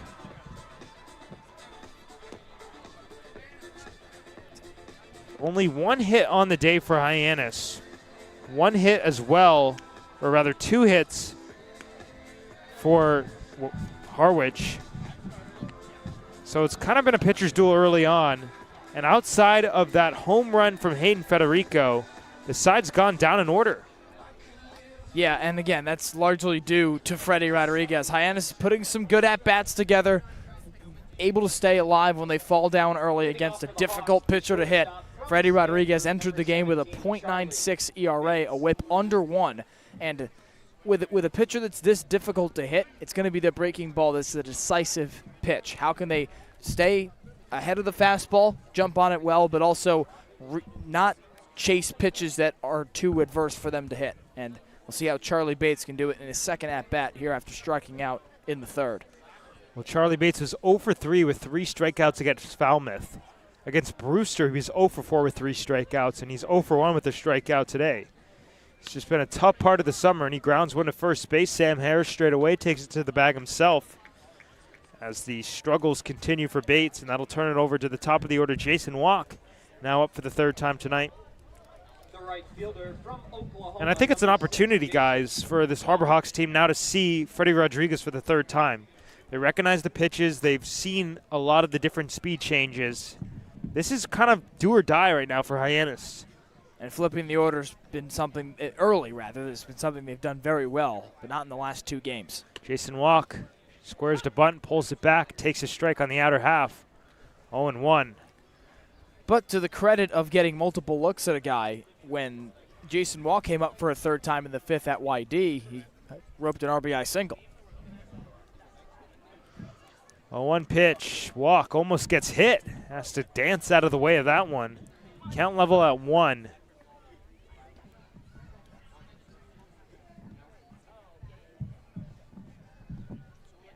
Two hits for the Harbor Hawks and 2 hits for the Mariners. Now in the top of the 6th inning. On a 1-1 pitch, Walk takes a fastball away and jumps ahead 2-1. And even when Rodriguez has fallen behind Gio, it seems like he's just been able to climb right back in every at-bat. And that's the mark of a good pitcher right there, Max. And again, he's done it with that breaking ball tonight. 2-1, it's a fastball, and Walk hammers it on the ground and in the left field. There's a base hit as they were shading him to pull. It was in that deep gap. So that breaks up a string of 4 in a row retired. And some life in the Harbor Hawks with 1 out, 1 on. And Matt Mura coming up for this 3rd time tonight. And in a pitcher's duel like this, is out comes Harwich manager Steve Englert with a lefty in the bullpen for Harwich. But to really finish up this point, at this point in the pitcher's duel, it's going to come down to the swing decisions for Hyannis. Can you put good bats to balls and get hits just like Jason Walk did there? Well, Freddie Rodriguez wants to stay in this game, and I don't think he can. He's going to have to exit. We'll have a new pitcher here with 1 out in the top of the 6th inning. We'll meet him on the other side of this break. Get ready for big results with our small machines. With more power, performance, comfort, and savings. They're ready for every job. And we're ready with plenty of inventory, the best support in the business, same-day parts availability, and locations across the Northeast. So you can always be ready to work. Milton Cat, always ready.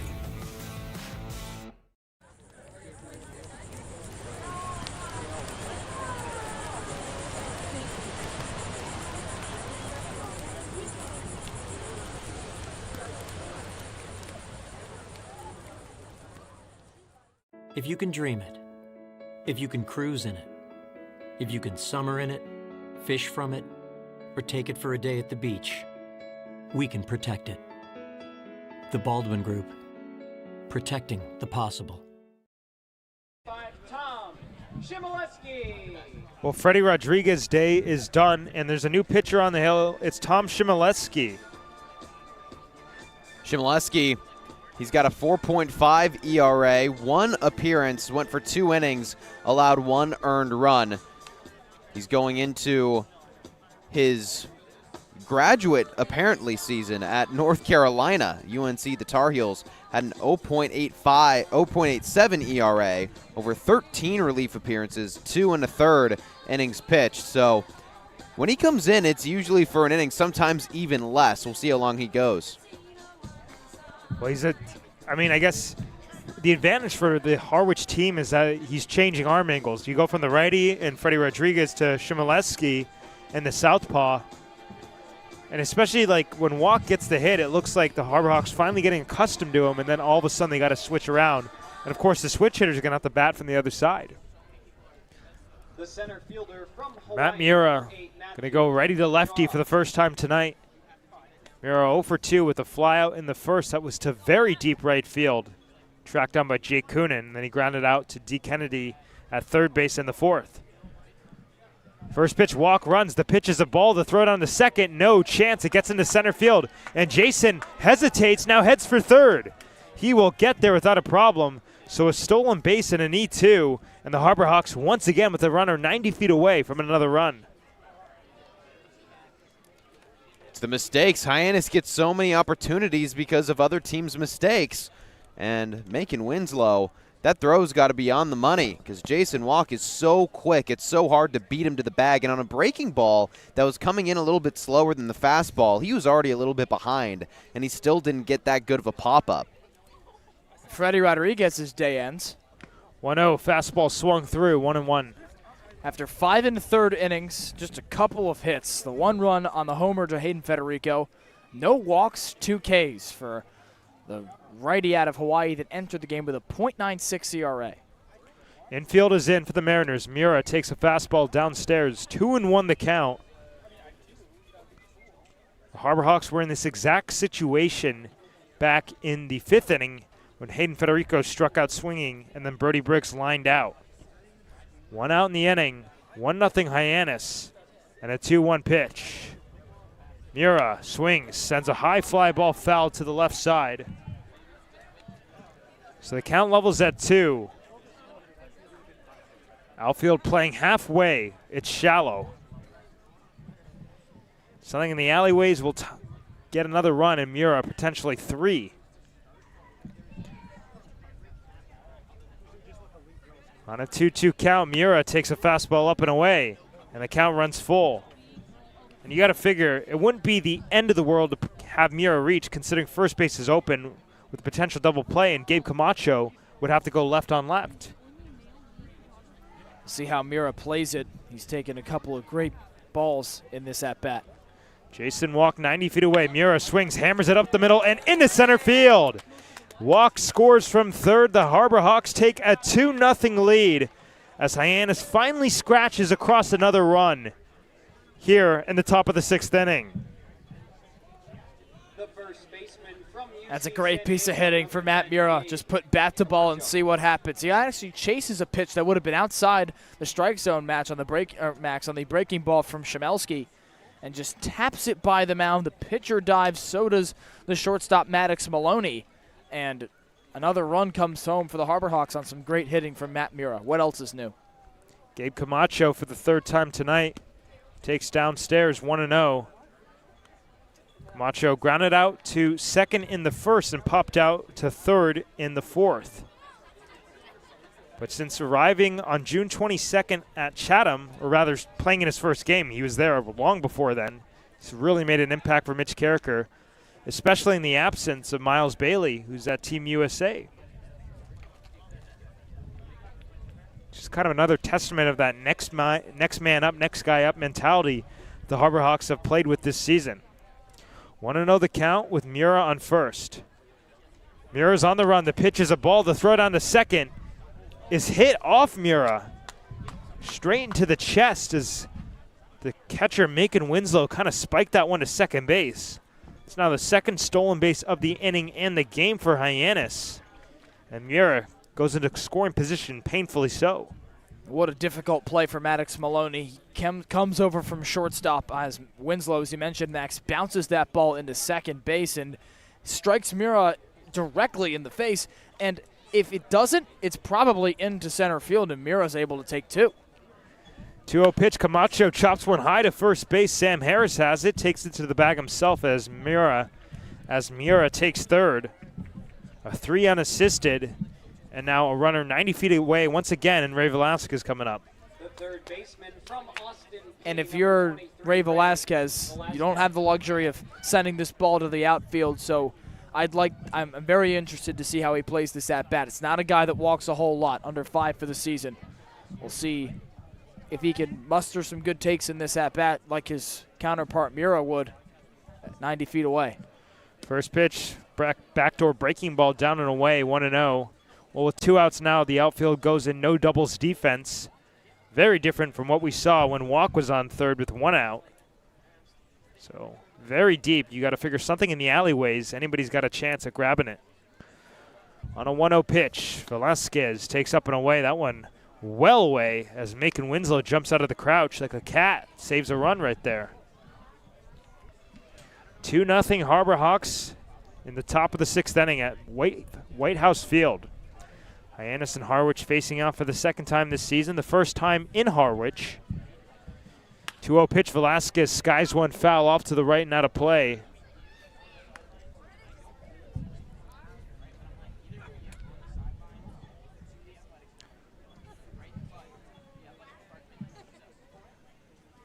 You're 90 feet away at third base.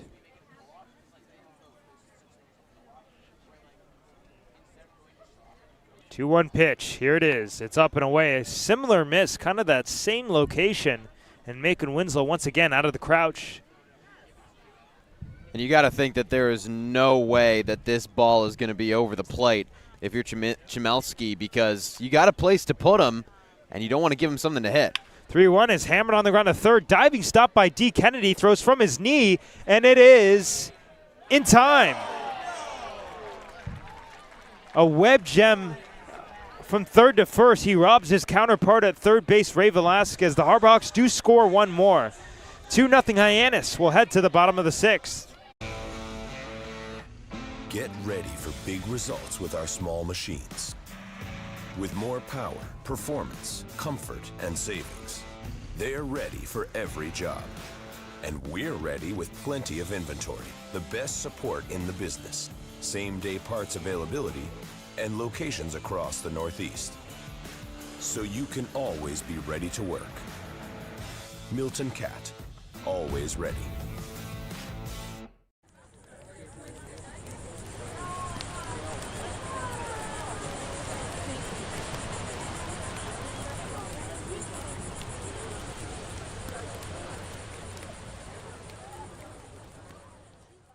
If you can dream it, if you can cruise in it, if you can summer in it, fish from it, or take it for a day at the beach, we can protect it.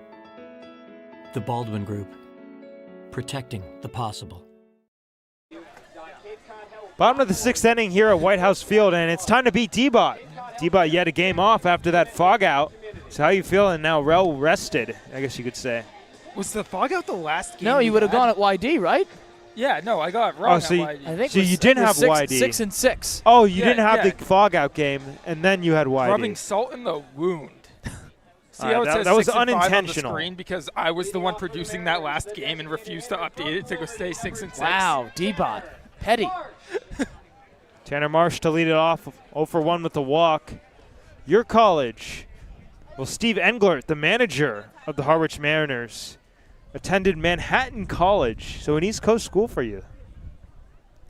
I believe it's Manhattan University. Whatever. First pitch, Marsh swings and misses. Half a point there. Manhattan. Does it help that you used to coach there and didn't go there? No.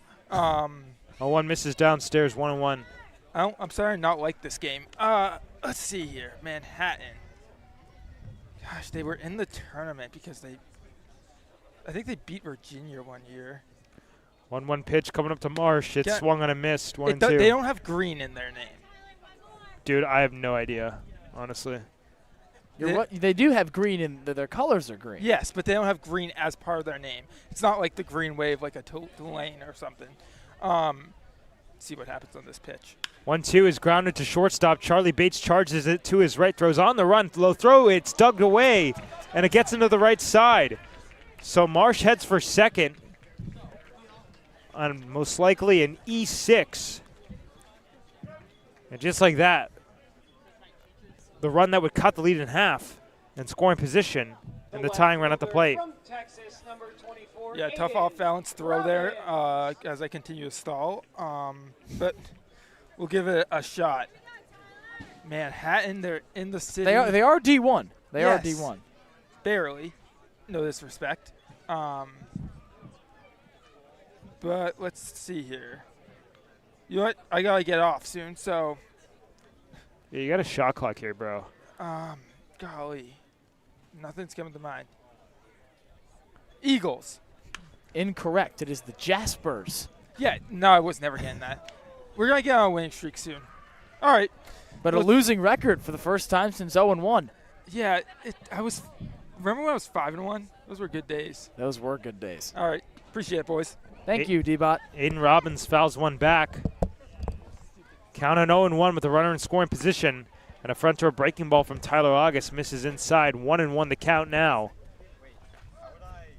Gio, I mean, it feels like the Harbor Hawks have a bigger lead than they do just because there hasn't really been much going offensively on either side tonight. It does, but it also feels like Harwich is right back in it. Obviously, the scoreboard and the position of the base runner would indicate that. 1-1 fastball up and away. But to your point, Max, it does feel like Hyannis has been the better team on all fronts tonight. And I was kind of going off your point, like their lead is not as big as it really is. And tying run is at the plate, and the number 3 man, Aiden Robbins, who skies one over our heads foul into the woods. And this is a very big outing for Tyler August. He's allowed 9 hits in his prior 2 outings entering the game. And now, appearance number 4, if you've been here since the beginning of the summer, like August has, you're in the swing of things. You're back in a college baseball routine. And so this is a decisive inning for him. 2-2 fastball, blew it by him, strike 3. Third strikeout of the outing for Tyler August. It's a big one. There's out number 1 here in the 6th inning. The right fielder from And that's 3 out of the last 4 with Ks in this, or rather, 3 out of the last 5 with Ks for Tyler August. All 3 of them swinging for him. And number 8 on the evening for Hyannis. This pitching staff, Max, continues to K batters up at an alarming rate. Jake Coonan standing in. Takes downstairs in the dirt. Nice pick on a backhand by Brody Briggs. And Briggs has got the one mistake on the throw down to second base that where Ryan McKay stepped on the head of Bristol Carter. But Max, he's been great behind the dish. 1-1 pitch is skied over our heads once again. Gotta say, there's a lot of kids playing behind us in the woods. Kind of a foul ball hazard over there. Getting a barrage right now.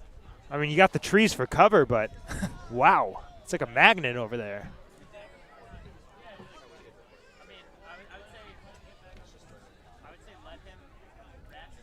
Long pause on the hill. Now August comes home. And a big swing. And the count moves to 1-2. And that challenge pitch has been working for him in this inning. It's what struck out Aiden Robbins a batter ago, and now Coonan ahead of it too. I imagine, Max, he goes to it here in one of the lower corners to a righty. Takes a look back. Tanner Marsh. Now the pitch is launched deep to left field. Jeff Lugie going back, looking up. It is gone. A 2-run home run for Jake Coonan. And just like that, this game is tied 2-2. It's a Mariner home run, and that's another $500 to the Harwich Fund donated by Harry Ellis Builder. Kate Craftsman providing all. Max, we said with one swing of the bat that this game could flip on its head, and that is exactly what happened. You get the error on Charlie Bates magnified by a great swing from Jake Coonan.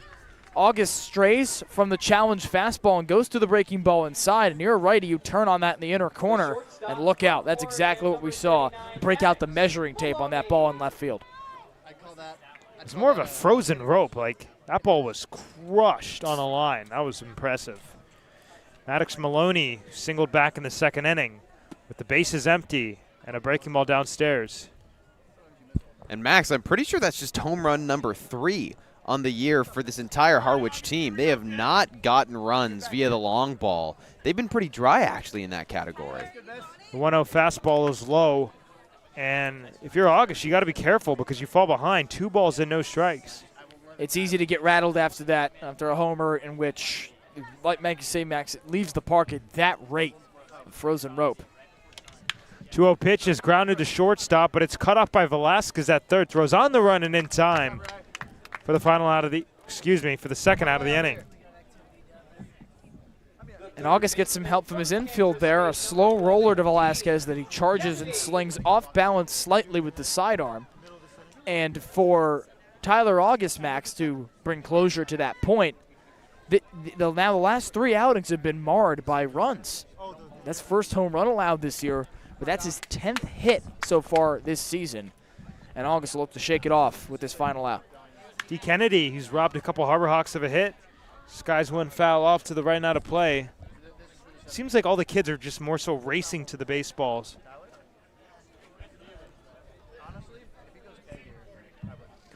Now in a tie game, 2-2. 0-1 fastball in the inner half. Kennedy did not agree with the call. And that's the key thing to remember for Tyler August is that this is still a tie game, and Hyannis' bats have put great contact on balls. He gets out of this inning still alive. Curveball skips in, and the count runs to a ball and 2 strikes.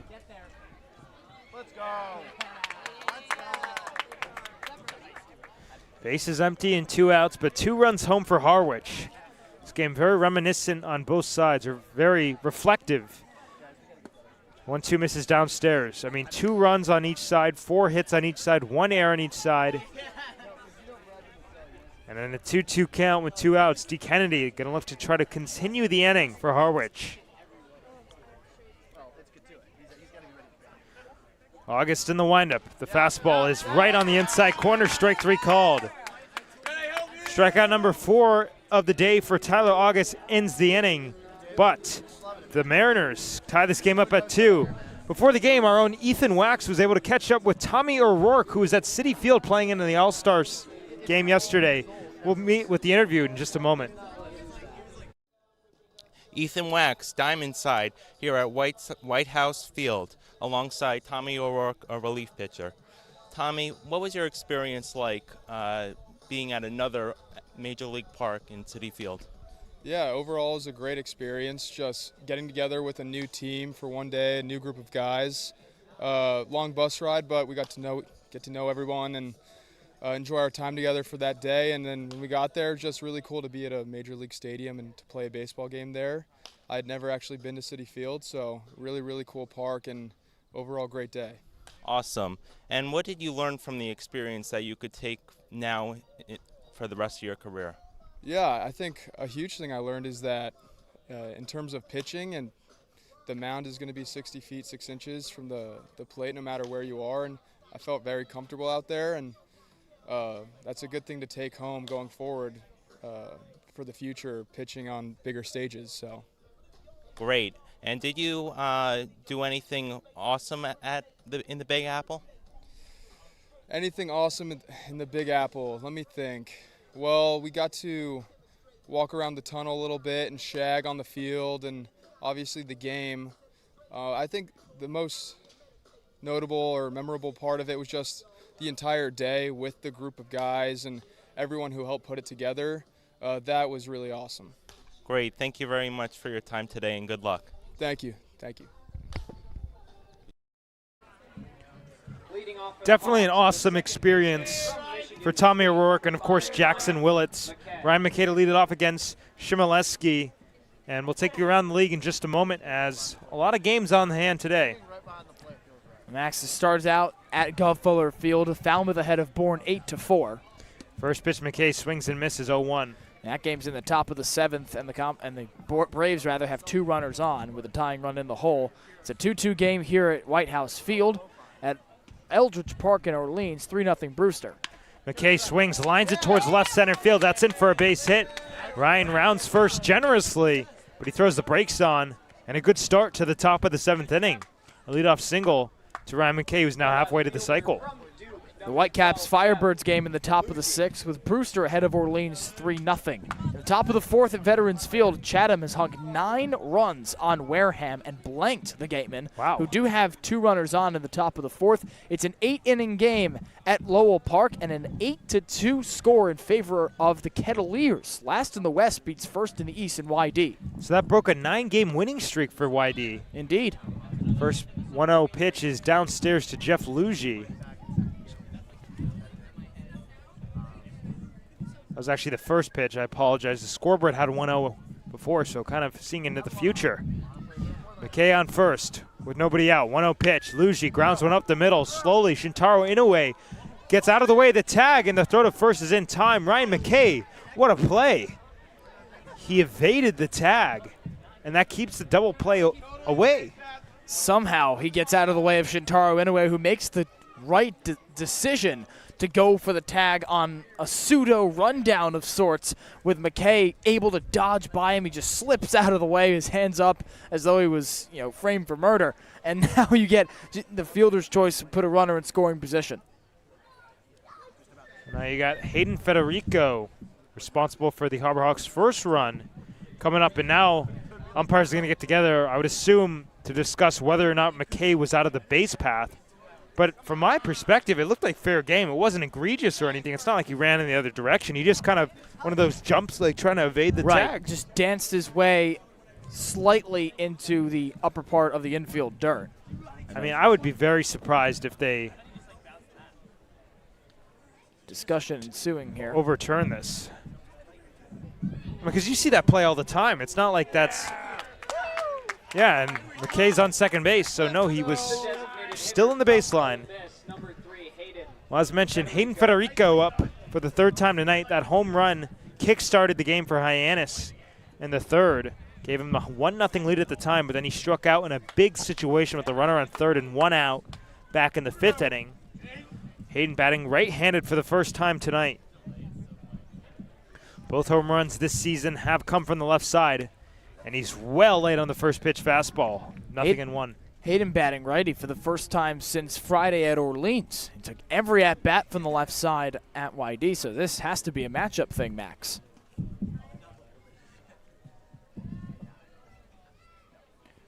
Oh, 1 pitch is fouled off the catcher's mitt, and he falls behind 0-2. Federico going to look to climb out of a hole. Federico fell behind 0-2 in the count. He hit the home run. Then he worked it to a full count. And then he golfed a 378-foot moonshot, 37-degree launch angle, to put it very lightly. 97 off the bat to right field, off the scoreboard here at White House Field. Kind of a similar spot to where his home run was at McKeon Park last week against Chatham. 0-2 fastball. He swings and misses, strike 3. Second time Federico's down on strikes, and it's a big out, number 2, here in the 7th. The catcher from Arizona State. Just the 4th K for Harwich so far in this game, but Max, like you said, it is momentous because Ryan McKay is threatening in scoring position, a deadlocked score at 2 apiece here in the 7th, and a danger of flipping the order for Hyannis if Federico reaches there. Brody Briggs, who was robbed of a Hyannis run. I don't think we've shed light enough on how good the defense has been, as Inoue at second base gloves the ball and throws it to first in time. Brody Briggs was hustling down the line. Hyannis strands another. We're here in the top of the 7th inning. We'll head to the middle half. When you need to dig, lift, move, cut, or just about anything else, then dial up the Rental Source staffed with equipment and construction experts. They'll help you get the right machine for the job and make sure it's delivered when and where you need it. With locations across New England and the newest and most reliable inventory, Milton Rents is your local source. When I started teaching on the Cape 30 years ago, you could buy a house on a teacher's salary. But today, teachers, public safety officers, healthcare and hospitality workers, the people who make the Cape work, are struggling to find homes they can afford. And I really worry about the kids who will follow us. I think it's time we learn to do better. If housing on Cape Cod matters to you, join us at capehousingmatters.org. Back here at White House Field, now in the bottom of the 7th inning. It's a tight one. It's a pitcher's duel. 2-2 to the score.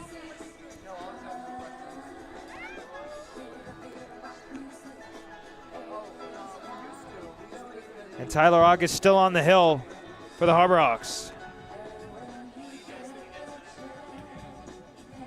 Well, Hyannis has had their fair share of runners over the last couple innings when they're at the plate. They've left 3 on base in the last 3 innings combined, 1 in each of the innings, all at third base. So they have had their chances, and this is a team that's been good with runners in scoring position. We mentioned they had a 250 average with runners in scoring position before this game, but I mean, the Harwich pitching, one of the better pitching staffs in the entire Cape League. It's tough. And Hyannis had its worst game with runners in scoring position against YD, going 0 for 7 against the Red Sox. And tonight, it's been slightly better, but just those 2 runs coming across. Sam Harris swings through the first pitch fastball. August has been in the mid-90s tonight.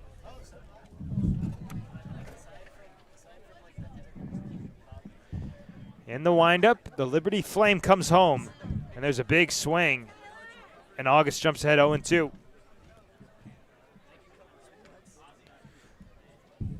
We're all square at 2 in the last of the 7th inning. It's one of those games that you feel like the next team to score has the really strong chance of winning. Wind is blowing out to center field. You can see it, the American flag in right center field on top of the scoreboard. So keep that in your back pocket, maybe something in the air. 0-2, fastball, blew it by him. Now back-to-back strikeouts dating back to the 6th inning. 5 in all for Tyler August, and that gets us started here in the last of the 7th. And 10 yet again for the Hyannis pitching staff. They reach double digits for a ridiculous number of times this year. It seems like it happens every game. We talk about it. Probably a little too much, honestly, because it happens so frequently, but it's like clockwork. They do it every game, it feels like. Macon Winslow takes a fastball at the top of the zone. And I mentioned a 10.7 strikeouts per 9 for Hyannis pitching entering this game. And folks, no, that is not normal. That just shows you how nasty this pitching staff is. We see it here tonight. 0-1 is launched to right field. Jason Walk going back at the wall. He makes the catch. I mentioned the wind was blowing out to center, so it's kind of going in the cross stream in right, and it's a loud out number 2. And with the wind at his back, that ball probably leaves the yard, Max. That's how close it was. Walk backpedals into the wall, hits off of it as he makes the grab. That's the second web gem we've seen in the outfield tonight to go along with Jeff Lugi's grab on a fly out from Maddox Maloney in the 4th. Shintaro Inoue, only for the 3rd time tonight, fastball up and away. It's been a tough go-around at the plate, 0 for 2 with 2 punchies, both swinging, once against the starter, Thomas Crabtree, and once against this guy on the hill, Tyler August. 1-0 fastball misses away, and all of a sudden August falling behind. Only 2 walks on the day for Hyannis pitching. Both of those came in the 3rd inning. That's when they stranded a runner. So in that fashion, that's the reason why they're still in this game. That, not a lot of room for error. And August 3-0 to the count now. He misses downstairs. And walks have been that budding issue for Hyannis, win or lose. Against Orleans, they go up 8-1 and let the Firebirds back in it off a couple of home runs. But they start with walks, and they're compounded into 2- and 3-run shots. 3-0 fastball down the middle. Same thing happens here tonight, Max, with a leadoff walk, or rather with an error. They're counted to Tanner Marsh. So rope in errors and hit by pitches as free passes, and that makes it from 1 to a 2-run. 3-1 fastball, a similar spot, but it's up and away. And there's the 3rd walk of the day for Hyannis pitching. Only the first issued by Tyler August.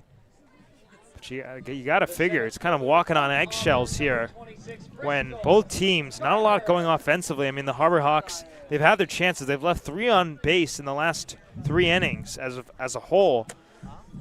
2 on base only for the Mariners. But it turns it over to the top of the order, Bristol Carter, 0 for 3. A pair of fielder's choices, 6-4. First pitch fastball down El Centro, 0-1. And Max, to the point about nothing but going offensively, that makes walks hurt a whole lot more if you're able to get balls in play, like we saw with the homer on the error. 0-1 the count, and the pitch is down and away. There was a slider not sliding to where he wanted it. Count even up at 1. Well, with 2 outs, outfield and no doubles defense, they're deep, so something in the gaps. Anybody's got a chance to run it down. And you know that we got speed in the outfield. Matt Mura, Jeff Lugi, and Jason Walk. 1-1 fastball is blown by Bristol Carter. And 1-2 the count with 2 outs in the inning and a man on. Tied at 2 in the bottom of the 7th inning. It's been a pitcher's duel. If you're into that, you're probably having a lot of fun right now. A ball and 2 strikes coming up to Bristol Carter, the leadoff hitter for Harwich. August comes home. Runner goes at first. The pitch outside. The throw down to second is in time. But he actually rung him up at the plate. A very delayed call, so no throw down there. We'll keep it right where we are as our producer turned sideline reporter Sam Montag has more. Thanks, Max. Well, Jason Walk has been announced as the player of the week for the Hyannis Harbor Hawks this past week. Now, Walk isn't a very loud player on the field. You wouldn't look and immediately think to yourself that he is that star, and yet he was. He hit with an average of .429 over the past week with 3 RBIs and 2 stolen bases. And on the season, he has a .367 OBP. Walk has been dominant, and especially in the outfield, he has been dominant, as just last inning, we saw a crucial catch made by him to keep this game tied. Furthermore, he has one of the runs for Hyannis tonight and is really a player with a lot of momentum. As he's due up in this coming inning, Hyannis will really be counting on him to make the most of his at-bat, get on base, and put them ahead late in this game. Thanks so much, and back to you. Thanks very much, Sam. And yeah, Jason Walk, he has been spectacular. That's why we see him at the top of the lineup pretty consistently. He did score the second run for Hyannis, stole a base in this game. He'll be due up second, as Sam mentioned. But due up for Hyannis, it'll be 9-1-2. Charlie Bates, Jason Walk, Matt Mura, Gabe Camacho a chance if anybody gets on base. And, man, as I mentioned, I want to emphasize this point.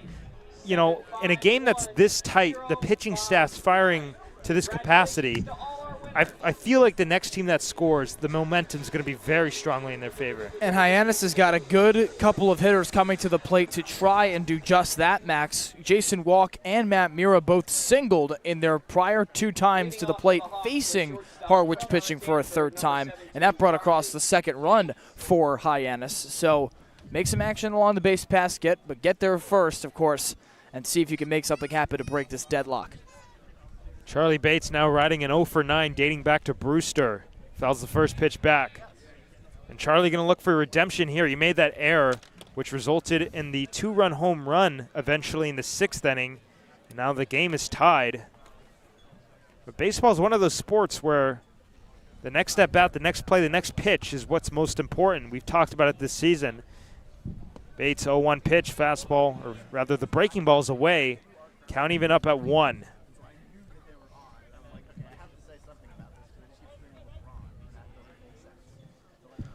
On a 1-1 pitch, Bates takes inside 2-1 to the number 9 man out of Stanford, the rising sophomore. As mentioned, Jason Walk looms on deck. He'll be batting from the right side for the first time tonight. Or rather, the second time. No, it would be the first time. He's the last runner faced as Bates lines one, caught at shortstop by Maddox Maloney. He's made a couple leaping grabs and robs another Harbor Hawk of a hit. Well, it may not be as significant given the stakes as his prior line-out grab in the 5th of Brody Briggs with Ryan McKay on third base, but it's, to your point, Max, he's been busy at shortstop, and he's made plays when it matters. And as mentioned, Jason Walk coming up, batting right-handed. I was right the first time for the first time tonight. He was the last hitter to face Freddie Rodriguez. And the first pitch from Shimoleski is a fastball upstairs, 1-0. The other thing to note here about the strength of this pitching matchup is that each team has only used 2 arms so far. And so with Steve Englert letting Freddie Rodriguez stretch, handing the ball to Tom Shimoleski for a 3rd inning. 1-0, breaking ball right at the knees. That's a beautiful spot, count even at 1. It shows that both of these managers have the utmost confidence in these 2 pitchers and are trying to limit the amount of arms they use. On a 1-1, Walk takes up and away. 2-1 the count, and I think something important is not one walk issued to Hyannis batters, and this is why when they fall behind 2-1 or 3-1 or whatever, they're able to get back into every single at-bat, and that just shows why they're so tough right here as Walk fouls one into the mitt of Macon Winslow. Yeah, it's the mark of really, really good pitching and really determined pitching. The one thing that's really been a mark on the pitching's record, and it's not even the pitching's fault, a couple errors from infielders, but again, that doesn't really go on the pitchers as much. 2-2 fastball, he elevates and Walk chases. Second strikeout of the game for Shimoleski. And there's 5 in all for Harwich pitching. The center fielder from Hawaii, number 8, Matthew Miura. So Matt Miura coming up for the fourth time tonight. Had the RBI single back in the 6th inning. That plated Jason Walk. And that will be the day for Shimoleski. We're going to have a new pitcher here in Harwich. We'll meet him at the other side of this break.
Well, as mentioned, a new pitcher here in the top of the 8th inning.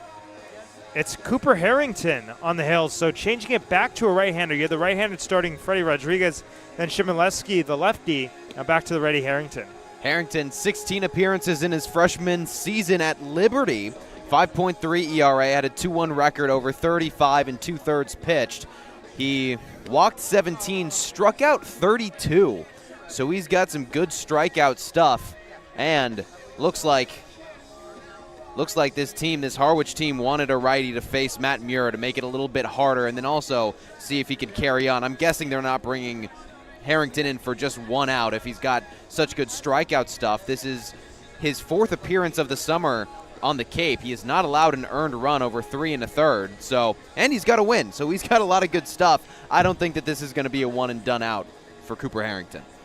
And that ends the day for Tom Shimoleski in relief of the starter Freddie Rodriguez. He allows an RBI on the single, and the first batter he faces, oddly enough, it's Matt Miura again, but then does not relinquish another run during that. Walks no one, strikes out 2 and 2 in a third innings of work. Just those 2 hits allowed. Well, Matt Miura, as the innings become later and later, with 2 outs, nobody on. Harbor Hawks have had their chances. They've left a runner on base in each of the last 3 innings. First pitch slider catches the bottom of the zone. 0-1. Just more of the same for this Harwich pitching staff. First pitch strikes, advantage counts, and limiting 3-ball counts by all means. 0-1, breaking ball a little bit below the knees. 1-1 the count now. You're the team leader with runs batted in. On a 1-1 pitch, Miura lines one to left field, hit hard, and that's in for a base hit right in front of Aiden Robbins. And he smokes one with 2 outs to continue things for Gabe Camacho. And he continues, Matt Miura, to not be deterred by new arms. That's the 2nd straight at-bat. He's faced a brand-new pitcher right out of the bullpen and the 2nd straight single. So now the UCSD Triton, Gabe Camacho coming up for the 4th time tonight. The Harbor Hawks just looking for that big hit. As mentioned, 3 runners left in each of the last, or a runner in each of the last 3 innings. Check over on Miura, who's back. Miura stole a base back in the 6th inning. 6 hits for Hyannis, 4 for Harwich. First pitch to Camacho. He swings through it. 0-1. And a big cut. You talk about Hyannis just looking for that one big hit. If there's anyone that can deliver it, it's probably this guy at the plate. He was top 5 in runs, hits, doubles, triples, and home runs in his sophomore year at UCSD. Behind in the count, 0-1. The pitch is fouled back over the mound. over the I should say over the house, the press box. 0-2 now. So Harrington jumps ahead of Mura 0-2. Of course, Mura cracks a single, but he jumps ahead of Camacho once more 0-2. This Harwich Mariners team just complete command of the strike zone tonight. On an 0-2, Camacho gets a foul ball check swing by the third base dugout. Of course, the Harwich Mariners housed on the third base side. It's now the second kind of check swing we've seen from Gabe today. Back in the first inning, he check swung a ground ball to Shintaro Inoue at second base to end the inning back in the first, and just seems like he's a little off balance tonight, especially on edge behind 0-2 here. 2-2 tie in the top of the 8th inning. A pitcher's duel at White House Field. Look back at Mura. And a check back. Mura back with the dive head first.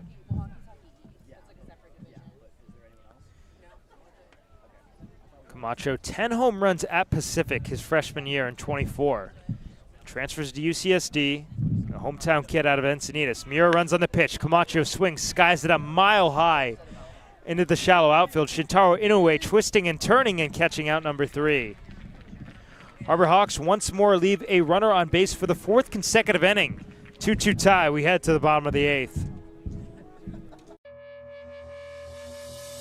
This week we've been working a lot with doing play-by-plays, just doing behind-the-scenes stuff with sports broadcasting, which I never really realized how much went into it, but it's been really cool. They've grown a lot. I've never really done like a program like this before, so like seeing all the behind-the-scenes have like really grown.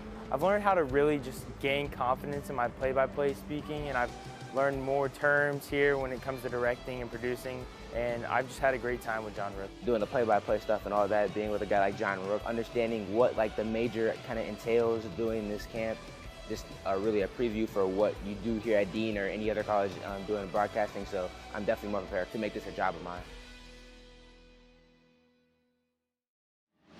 Cape Cod 5 is proud to be the official banking partner of the Cape Cod Baseball League. Cape Cod 5 offers a broad range of financial products and services tailored for every stage in your financial journey. Reach out to us. We're here to help. Back here at White House Field, now in the bottom of the 8th inning, a 2-2 tie between the Harbor Hawks and Harwich Mariners. We got a new pitcher as Tyler August's day is done. It's Griffin Graves making his second appearance of the summer. Last time out was on June 27th at Orleans. 2 innings, 2 hits, 3 runs. They were earned. 1 walk and 4 strikeouts. And that inning kind of started with lightning, or that outing, I should say. He struck out the side, but then struggled in the second inning, Graham. Yeah, he did. Allowed a home run in that second inning. His ERA inflated to 13.5 right now over those 2 innings pitched.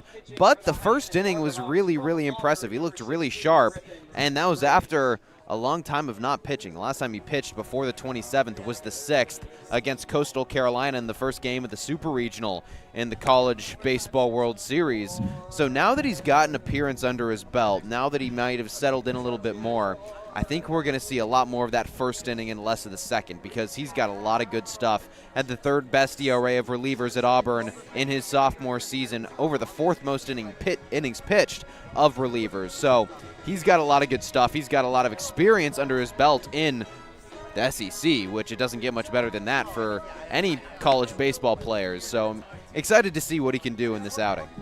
And for Tyler August, the day ends after 3 full frames in relief of starter Thomas Crabtree. He allows 1 hit, the decisive blow on his record, a 2-run home run to Jake Coonan that levels the game in the 6th inning. He only walks 1 Mariner and strikes out 6, the game lead. And only one of those runs earned, of course. The first man, Tanner Marsh, reached on an E6 from Charlie Bates.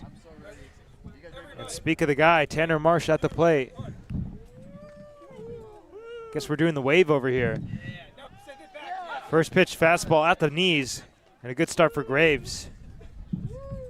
Only 1 walk in those 2 innings. 0-1 the count. The pitch to Marsh is sent in the air, foul off to the right. Jason Walk running as far as he can, but he's got no play.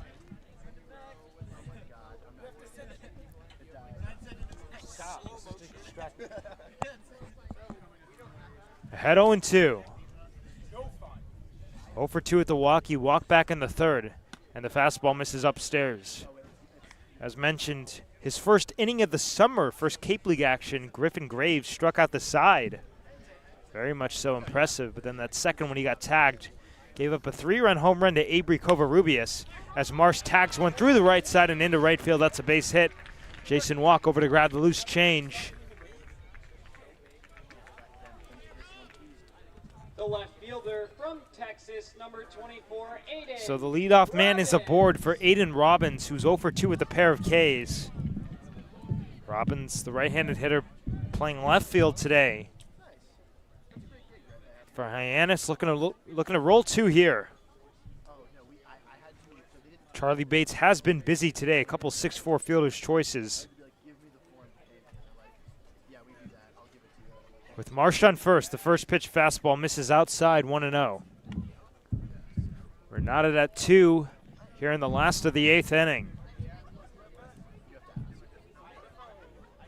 6 hits for Hyannis, 5 for Harwich.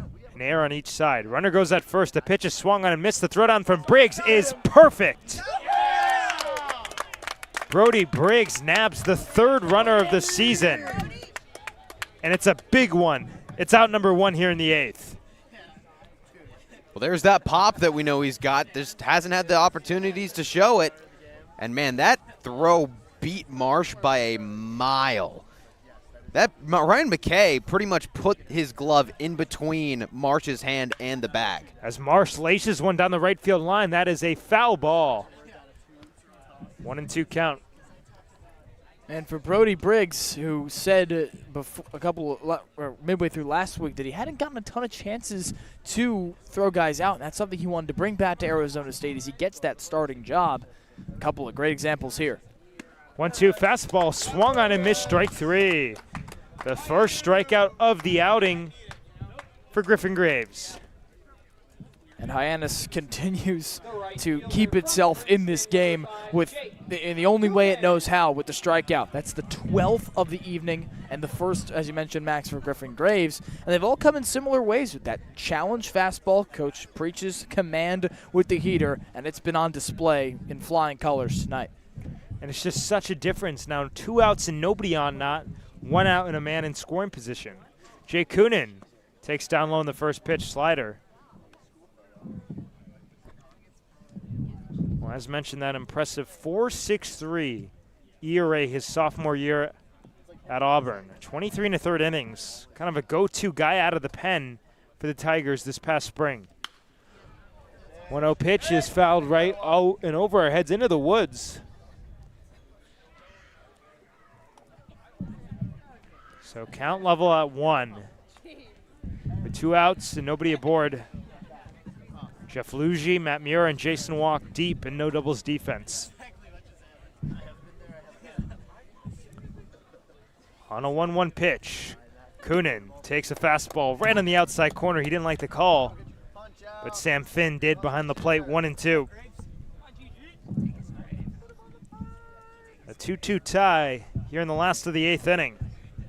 It's been electric, at least on the pitching side of things on both sides. Lots of swing and miss. 1-2 pitch, fouled again over our heads into the woods. A couple kids with the glove do not know where it is. And there's a dog pile for it, like a literal dog pile.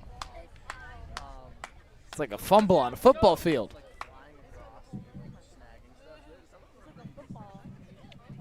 So Griffin Graves ahead 1-2. He struck out Robbins, and Coonan in danger of a similar fate. 1-2. He does. He swings and misses, strike 3. Back-to-back strikeouts to end the 8th inning for Griffin Graves. We'll head to the top of the 9th inning. 2-2 tie here in Harwich. When it comes to delicious food, the best place to start is with great appliances. And Cam Appliances is your one-stop shop for any budget with brands like Thermador, Viking, Bosch, GE, and so much more. Cam Appliances, sales, delivery, installation, and service in the heart of your home with locations in Hyannis, Nantucket, and Hanover. Here at the Mass State Lottery, we're known for our monster wins. But there's no bigger win than the $1 billion we provide each year to support all 351 cities and towns in Massachusetts. In our game, we know that supporting local businesses and helping communities is how we all win. Because at the lottery, we're all playing for the home team. The Mass State Lottery. Welcome to the state of winning. Well, we have sort of sprinted to the top of the 9th inning. It's been a quick one so far. Lots of 1, 2, 3 innings. Swing and miss stuff all the way around. Cooper Harrington back out on the hill. A 2-2 tie here at White House Field with Max Schwartzberg, Giovanni Collada, and Graham Nash here to take you the final stretch as the final countdown plays over the loudspeakers. I got to say, guys, it's really now or never for Hyannis. They've left a runner on in each of the last 4 innings, so they've had their chances, but it seems like this Harwich pitching staff is just able to recuperate after anything goes wrong. A lot of times the Mariners pitchers, all 3 of them tonight, Freddie Rodriguez, the starter, Tom Chmielewski, the relief man, to set up Cooper Harrington to likely get 3 outs at the bottom of this top of this 9th inning, rather. They've all had to deal with Hyannis's discipline at the plate, and that sent him down in a couple of counts, but it just seems like they always recover with those fastballs, breaking balls, reverse approach to start the at-bat. You go to the heater when you need it, and it's worked so far for the Mariners. We are 2 hours and 17 minutes in the top of the 9th inning. Ray Velasquez takes a first pitch fastball right in the outer half, 0-1. Velasquez 0 for 3, a couple lineouts and a ground out. Was robbed of a base hit by D. Kennedy at third back in the 2nd inning down that left field line. 0-1 pitch, he grounds one back to the mound. Cooper Harrington snags it and runs it over to first in time.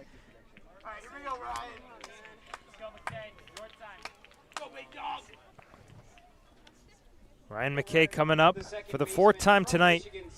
Halfway to the cycle, although unlikely he'll get another plate appearance after this one. Grounded out back in the 2nd inning, doubled in the 5th, and singled in the 7th.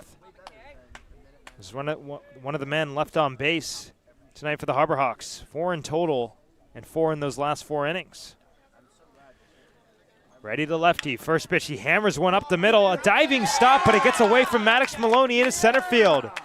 Ryan McKay, what's new? A 3-hit performance. And the Harbor Hawks with some life. The heart's starting to pump here in the 9th inning with 1 out. And this is exactly how McKay ended his game at Falmouth on June 24th. He comes into the game 3 for 3 with a walk in the performance the night prior.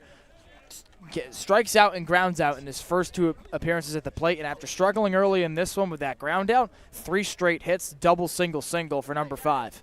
The Duke Blue Devil, Jeff Luigi, for the 4th time tonight. Grounded out all 3 times, once back to the mound and then twice to the second baseman Shintaro Inoue. Facing Cooper Harrington for the first time this evening. With McKay on first base. A check over on Ryan, it gets away. McKay's off to the races. He will round second and stop there in E1. And a major mistake by Harwich. Now a runner in scoring position for Hyannis with 1 out in the inning.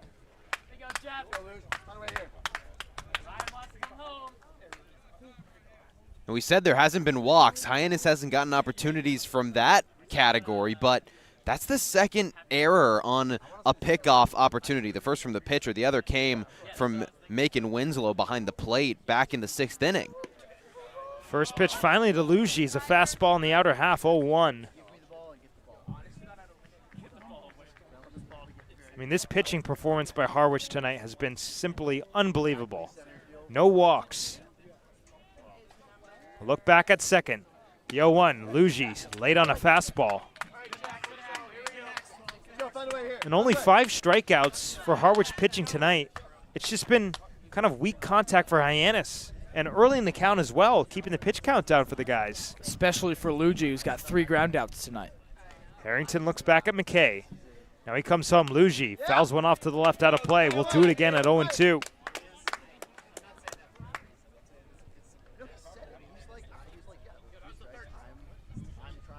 Hayden Federico looms on deck.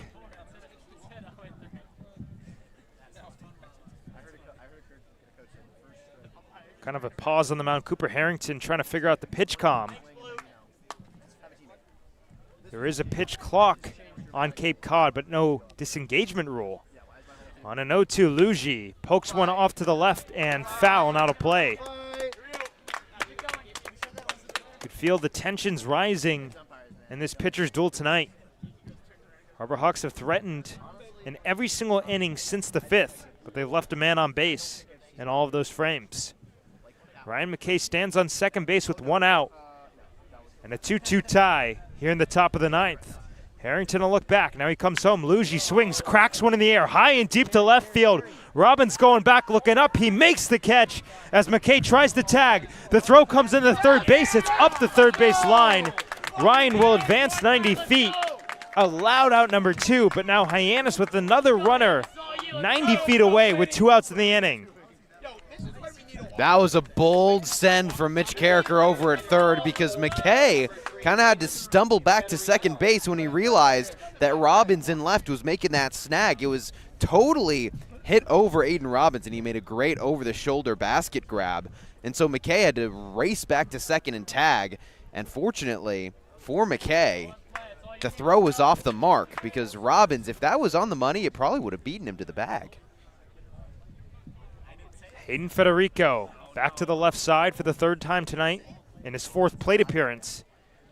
Batted right-handed last time up, and he takes upstairs for ball 1. Kind of deja vu for Federico. McKay was on third base when he struck out back in the 5th inning. That was with 1 out. Now McKay on third base with 2 outs here in the 9th. Hayden, of course, homered back in the 3rd inning. First 1-0 breaking ball catches the outside corner, and count levels at 1.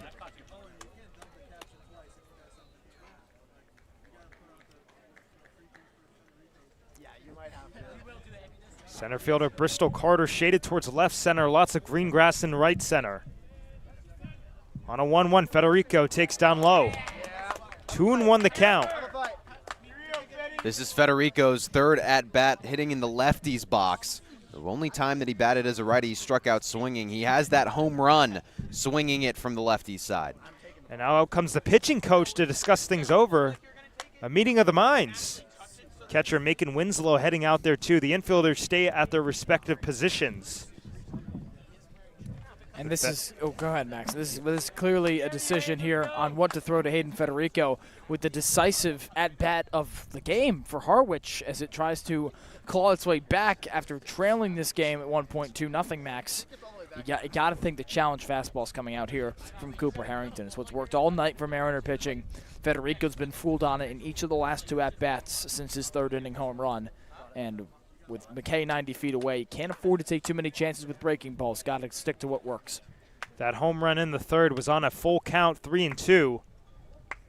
Ahead in the count here, 2-1 against Cooper Harrington. Ryan McKay 90 feet away here in the 9th inning, tied at 2. 2-1 pitch, McKay. Federico takes up and away. 3 balls and a strike.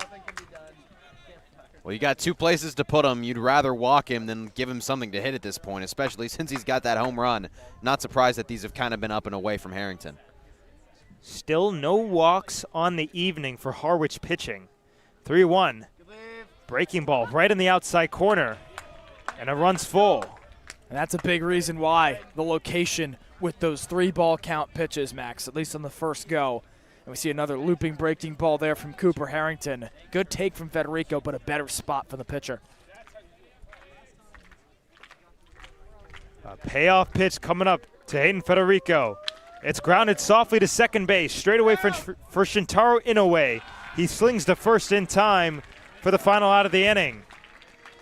Harbor Hawks strand another runner on for the 5th consecutive inning. We're tied at 2. We'll head to the bottom of the 9th.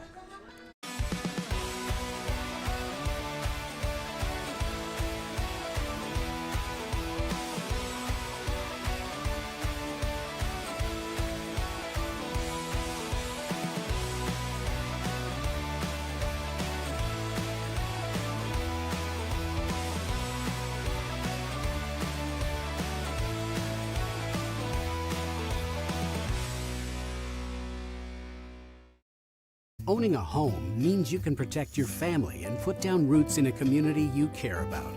It gives you a place to celebrate the joys of daily living and be together during tough times.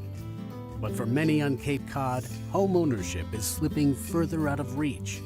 Help make sure the American dream is available to the teachers, public safety professionals, and all the other people who make the Cape a special place. Visit capehousingmatters.org to find out more. Bottom of the 9th inning, a 2-2 tie between Hyannis and Harwich here at White House Field. And it'll be 5, 6, 7 up for the Mariners. Maddox Maloney, D. Kennedy, Sam Harris making Winslow a chance if anybody gets on base. Griffin Graves, it's his inning to go. Had a pair of strikeouts to end the 8th inning in his first inning of relief. Back in his first appearance of the summer on June 27th against Orleans, he struck out the side in his first inning, but it was the second inning of work that really came back to bite him. Gave up 3 earned runs on a 3-run pinch hit home run from the Firebirds, or for the Firebirds is Avery Covarrubias. But Maddox Maloney, as mentioned, for the 4th time tonight, a single back in the second inning. But since then, he flew out to left, grounded out to third. Strikeouts all across the scorebook for Hyannis, 12 in total.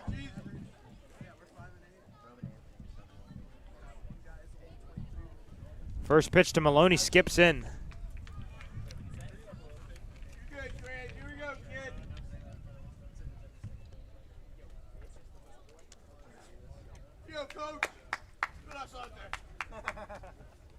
Want to know the count, Maloney ahead. Fastball misses upstairs. 2-0.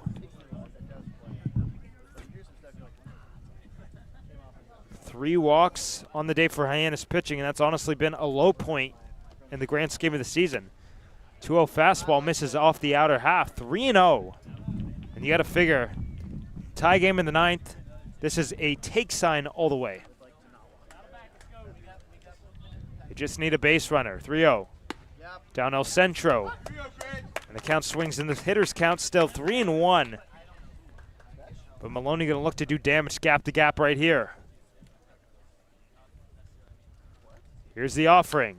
And it's fouled back. There goes the bat as well. So he fouls it off. The bat goes flying. D. Kennedy over to go pick it up, toss it back over. And get some pine tar.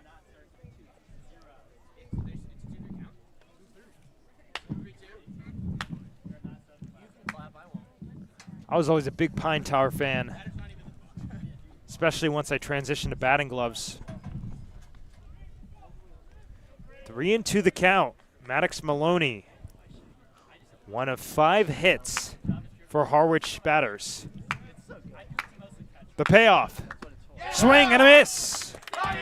That's now 3 consecutive strikeouts dating back to the 8th inning, and Griffin Graves is rolling. 1 out in the 9th. And that number, again, is what single-handedly has kept him in this game. Anytime Harwich has had a situation, there's been any sort of aversion along the base paths, it seems to be the K is the one that gets it done. This broadcast is a copyrighted production of the Cape Cod Baseball League. Any unauthorized duplication, retransmission, or other use is strictly prohibited. D. Kennedy takes a fastball in the outside corner, no 0-1.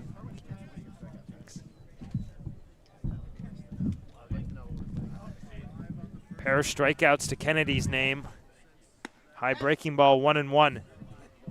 There has been a lot of guys who have fallen victim to the strikeout more than one time. 4 have struck out at least twice. 1-1 fastball, blow it by him. And Griffin Graves is dealing, 1-2. Nobody warming up in the Harwich bullpen. Looks like Cooper Harrington, if this game stays tied, will come out for the 10th. That one skips in, and Kennedy gets the hands out of the way. 2-2 the count to the third baseman for Harwich.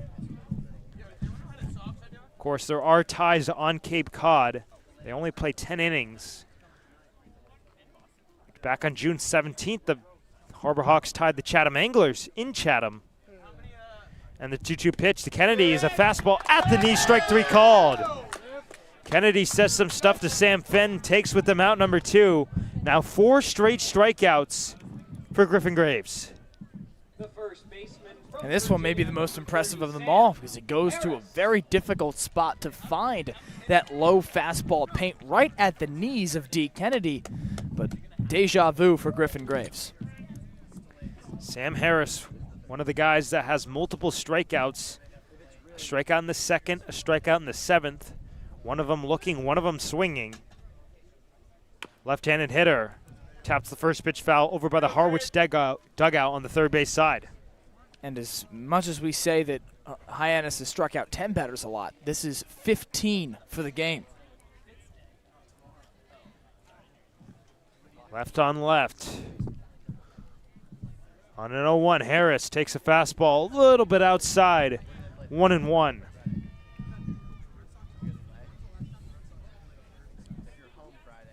Outfield straight away. Bit of an infield shift. 1-1 skips in, down low, 2-1. Charlie Bates, the shortstop, almost behind the bag, but still on the shortstop side. So there's a big hole through that 5-6 hole. Ray Velasquez playing off the third base line.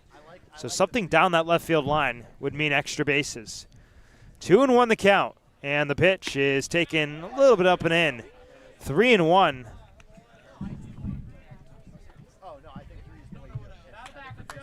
There's only one walk against Orleans for Griffin Graves. He was just hit hard in that second inning as the 3-1 pitch is swung through. And now Griffin Graves going to look to do what he did back in his debut for the Harbor Hawks in that first inning. Strike out the side and make it 5 in a row. A payoff pitch. It's taken inside, ball 4. The fourth walk of the day is a big one, as the winning run here in the 9th inning is aboard at first base. Macon Winslow coming up to the plate for the 4th time. Mere inches to the inside that time for Griffin Graves. Just a shade off the inner black. That's a great spot and a walk that in any other spot he'd probably be okay with, given the margin of miss right there, Max. But this is a really, really tough spot for that to happen for him. And now they're talking to Macon Winslow, giving him a plan of what to do. And they're going to probably pinch run right here. I think they're calling back Sam Harris. Or they're calling with him to meet. Oh, he's giving him a scouting report, telling him what he saw, and it will be a pinch runner.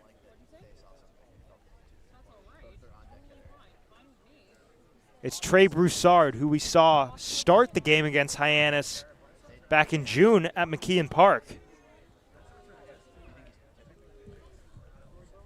Pinch running for the Mariners from Houston, number 3, Trey Broussard. So Broussard, the pinch hitter, is the winning run. 270 feet away on first base. Macon Winslow, who walked back in the 3rd inning. Since then, he struck out in the 5th and flew out to right in the 7th. That flyout was very deep. Jason Walk made the catch almost at the wall.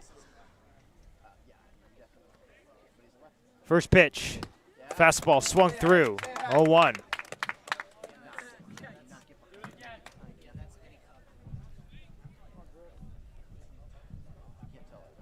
"15 strikeouts for the Harbor Hawks pitching.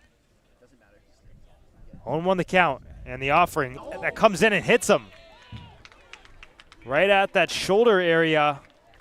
And now the winning run in scoring position. The wheels starting to come off a little bit for Hyannis. This is a bit reminiscent of what we saw from Griffin Graves in that start against Orleans. He got through that first side, strike him out, Max, and then he allows a leadoff single and gets the line out, walk, and a home run to Avery Coparubias. Too many free passes tonight all around for Hyannis, despite just 4 walks, and that being the first hit batsman. An error from Charlie Bates is the thing that has sent it to this 9th and made it matter. Number 9 man Shintaro Inoue with 2 strikeouts takes a fastball downstairs. Mitch Carricker very verbal to Sam Finn from the Harbor Hawks dugout. Winning run is in scoring position in Trey Broussard. 2-2 tie here in the ninth. 1-0 fastball in a very similar location. That one called a strike. Sam Finn a little more lenient. 1-1.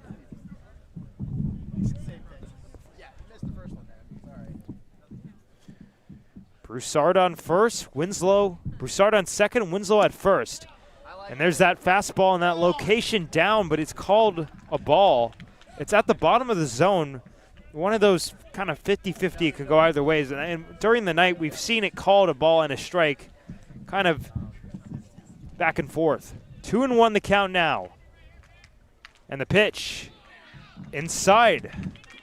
We saw at the end of that Orleans game, to bring the topic back to that, Mitch Carricker bring in Eddie Copper to third for 1 out after Chandler Dorsey went 2 1/3 in relief of Graves. You've got the 2 outs. Wonder if he does that here if Inouye reaches. 3-1, swung through. Griffin Graves, since coming in this game in the 8th inning, has struck out 4. It was 4 in a row. 2 to end the 8th inning, 2 to start this 9th inning, but since then he's walked a guy and hit a guy. It's time to party. Runners on the move. The 3-2 pitch in there for strike 3. Griffin Graves with his back against the door strikes out Shintaro Inouye.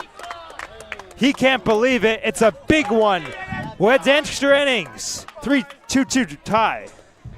Here at the Mass State Lottery, we know there's no bigger win than the $1 billion we provide each year to support all 351 cities and towns in Massachusetts. Now that's how we all win. The Mass State Lottery. Welcome to the state of winning. This week we've been working a lot with doing play-by-plays, just doing behind-the-scenes stuff with sports broadcasting, which I never really realized how much went into it, but it's been really cool. They've grown a lot. I've never really done like a program like this before, so like seeing all the behind the scenes has like really grown. I've learned how to really just gain confidence in my play-by-play speaking, and I've learned more terms here when it comes to directing and producing, and I've just had a great time with John Rook. Doing the play-by-play stuff and all that, being with a guy like John Rook, understanding what like the major kind of entails doing this camp, just really a preview for what you do here at Dean or any other college doing broadcasting, so I'm definitely more prepared to make this a job of mine.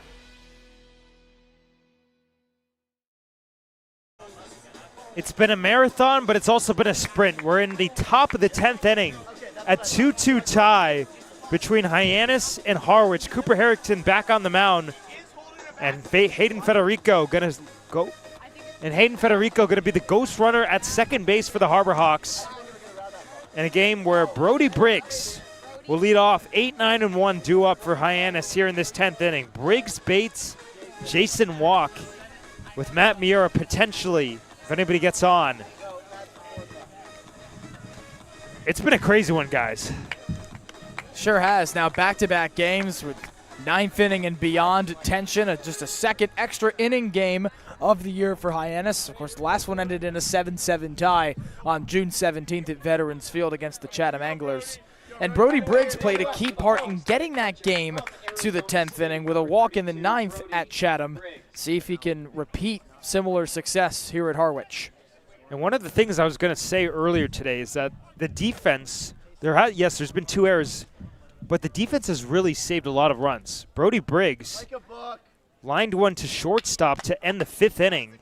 That stranded a runner at third base in Ryan McKay. That could have been the winning run, 3-2. There's been a lot of other impressive plays by D. Kennedy at third, Maddox Maloney at short. Now the first pitch from Cooper Harrington to Briggs. He shows the bunt, gets it down, it's a good one.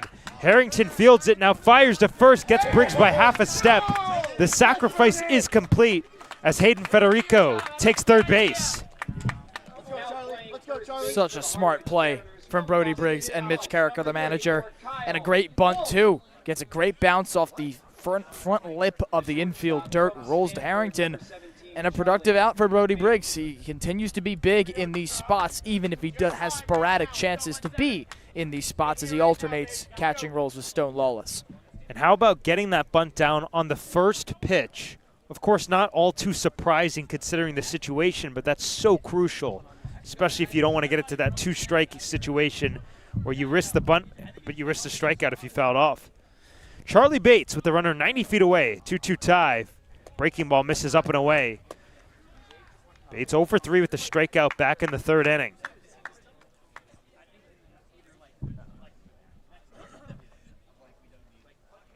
Infield is in for Harwich. On a 1-0 pitch, Bates slaps it foul to the backstop, and the count levels at 1.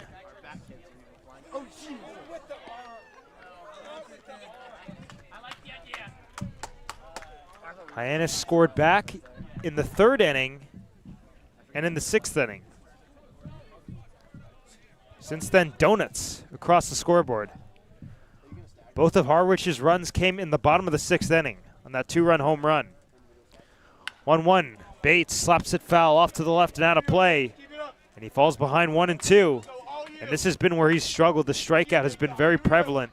We mentioned 3 strikeouts against Brewster on the 25th, 3 against Falmouth on the 27th, and 1 tonight.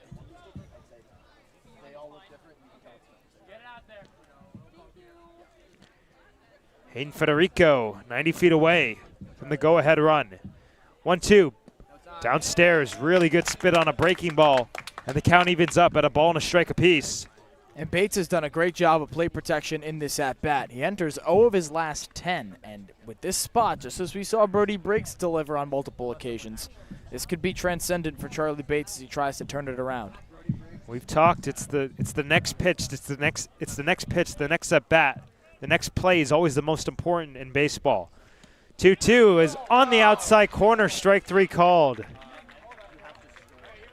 A huge strikeout. And now Hyannis with a runner on third, but 90 feet away, but 2 outs in the inning. Jason Watt coming up. He's going to have to make a big impact here.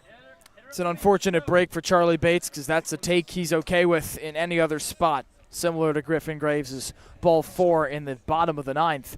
And now that really negates the bunt from Brody Briggs because now any sort of ball in play could end the inning. Jason Walk, top of the order, fastball in a similar location that rung up Bates. Nothing in 1. Walk singled and scored back in the 6th inning. He also stole a base, one of 2 stolen bases tonight for Hyannis. But he struck out twice, once in the 1st, once in the 8th. Behind in the count 0-1. Harrington to Walk. Fastball, same spot, 0-2. And the Hyannis batters just extremely frustrated with Sam Finn, the home plate umpire. And Cooper Harrington exploiting that outside corner that continues to get called. Federico at third. Hyannis needs this run to come across. 0-2, the pitch. Slap foul off to the left. We'll do it again.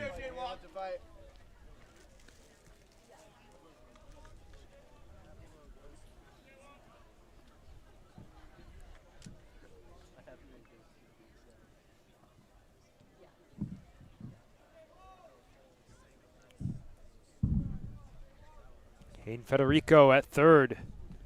And an 0-2 count coming up to Jason Walk from Cooper Harrington. The pitch is reached for and poked on the ground to second. Shintaro Inoue fires away and Walk is out. Harbor Hawks going to look to keep this one at a tie as Harwich looks to walk it off. When you need to dig, lift, move, cut, or just about anything else, then dial up the rental source staffed with equipment and construction experts. They'll help you get the right machine for the job and make sure it's delivered when and where you need it. With locations across New England and the newest and most reliable inventory, Milton Rents is your local source. When I started teaching on the Cape 30 years ago, you could buy a house on a teacher's salary. But today, teachers, public safety officers, healthcare and hospitality workers, the people who make the Cape work, are struggling to find homes they can afford. And I really worry about the kids who will follow us. I think it's time we learn to do better. If housing on Cape Cod matters to you, join us at capehousingmatters.org. Back here at White House Field, it's the bottom of the 10th inning, a 2-2 tie. There will be a ghost runner on second base in Shintaro Inoue. Eddie Copper, the new pitcher, relieving Griffin Graves. Last time out, Copper got the final out against Orleans was a one and done. Came in kind of at the back against the wall, struck out the final guy. The Harbor Hawks had a couple wild pitches. Kind of their guy, kind of the closer role. We thought that was Carson Yassa, but then he starts again with YD. Copper kind of emerging. It's been closer by committee for Mitch Carricker, and Copper certainly in that conversation. He's only called for one out against Orleans, but it was in a big spot with the Firebirds threatening after being down by at 1.7 runs. And he delivered with a strikeout in that final frame, Max. And now he's called in to relieve Griffin Graves after 2 innings of work, just the 1 hit allowed, 1 walk, 5 strikeouts. Worked himself into and out of trouble in what was nearly a tumultuous bottom of the 9th inning to send it here to extras. Well, it's the top of the order, Bristol Carter, for the 5th time tonight. 0 for 4 with a strikeout in the 7th. As mentioned, the ghost runner Shintaro Inoue at second base. That represents the winning run here at White House Field. Eddie Copper, South Carolina Gamecock on the mound. First pitch shows the bunt, gets it down right back to the mound. Copper fields now, fires to first in time. Ryan McKay covering. The sacrifice is complete. Kind of reflective of what we saw in the top of the inning. 1 out, and the winning run 90 feet away. Well, Harwich manager Steve Englert said, Mitch Carricker, I like that idea. I'll take it right from you. Lay down a perfect bunt, almost exactly what Brody Briggs did, where it rolls off that front lip to the pitcher. And now just 90 feet away, but 2 outs to do it for Tanner Marsh. Tanner Marsh walked back in the 2nd inning, singled in the 8th. Takes a fastball in the outside corner. Of course, Harbor Hawks infield is in, and outfield probably about 40 to 50 feet at most away from the infield grass. Everybody's in. Fastball fouled off. And how huge would it be for Eddie Copper to punch out a hitter right here?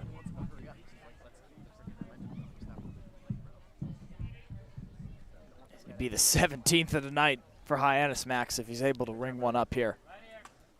Otherworldly stuff from the pitching staff. Inoue 90 feet away, 0-2. Pop foul over our heads. And the approach for Tanner Marsh at the plate has got to be bat to ball, obviously, because any sort of fly ball to the outfield would be enough to tag Inoue home. On an 0-2 pitch, Marsh takes down and away. There's that slider from Copper. It was the slider that ended the game against Orleans when Eddie Copper came in for the final out, final batter, a wipeout slider. 1-2 the count with the infield and outfield close to the infield dirt. Time, go ahead run at third. Winning run, 2-2. 1-2 rather, misses outside, 2-2 the count in this 2-2 tie. Those are 2 really great takes from Tanner Marsh on 2 very similar pitches. One that Harwich has swung at a lot tonight to the tune of those 17 strikeouts. See if he keeps the bat on the shoulder here with a 2-2. 2-2 to Marsh. Is on the outside corner, strike 3 called. How about 17 strikeouts for Harbor Hawks pitching tonight? And with 2 outs, the winning run, Shintaro Inoue, 90 feet away, and Aiden Robbins sitting on the corner of the golden sombrero. He struck out 3 times coming up to the plate.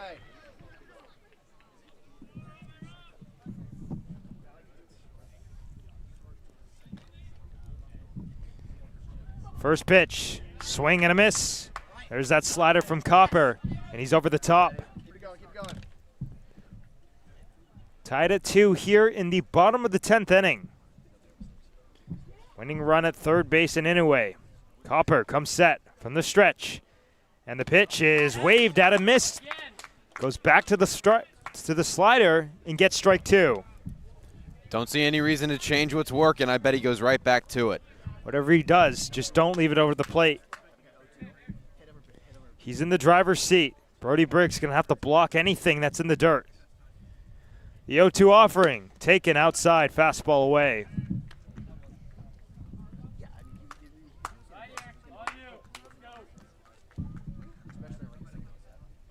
.17 strikeouts for Hyannis pitching. And Copper ahead 1-2. On a 1-2, Robbins takes outside. Count levels at 2 with 2 outs in the inning.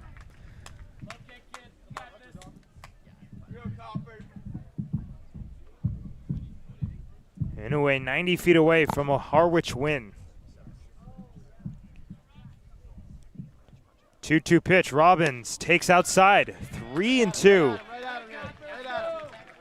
And I feel if Robbins were to walk, they would probably intentionally walk Jay Coonan. Although with 2 outs in the inning, not as important. Right, you don't need the double play, and you've got an open base at first. I say they pitch to him. On a 3-2, Robbins takes a fastball off the plate, ball 4. It was close.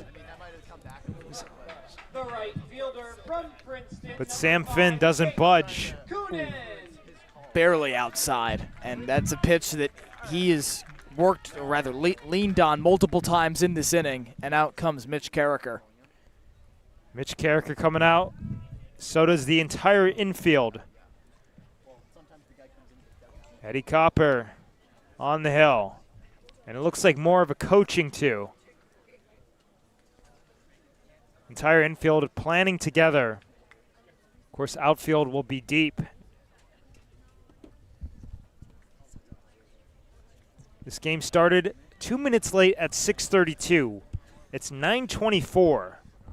We're in extra innings in the 10th. And a lot of that due to the 1-2-3 nature of the entire night. But it's not to say the Harbor Hawks have had their chances. They've left a runner on in each of the last 6 innings of this game.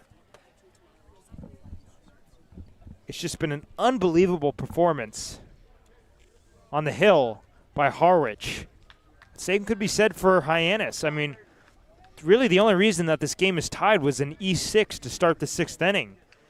It was a 2-run home run from Jake Coonan instead of a solo shot. So one of the 2 runs for Harwich is unearned. Inoue at third. Aiden Robbins at first. Winning run, 90 feet away. Copper comes home, and a wipeout slider is swung on and missed by Jake Coonan, who struck out back in the 8th. But as I mentioned, that 2-run shot in the 6th. One other tie this season for Hyannis. That was on June 17th at Chatham, a 7-7 tie. And the 0-1 pitch coming up, and it's chopped foul over by the on-deck circle, where Maddox Maloney waits on. So Copper consistently putting himself in 2 strike counts. It would only be fitting for this one to end with a K. On an 0-2, Jake Coonan takes outside. Runner goes at first. He's into second. That's a defensive indifference. No stolen base. So Jake Coonan up to second base. 2 in scoring position, but the only run that matters is Inoue at third. And time is called at the plate by Jake Coonan.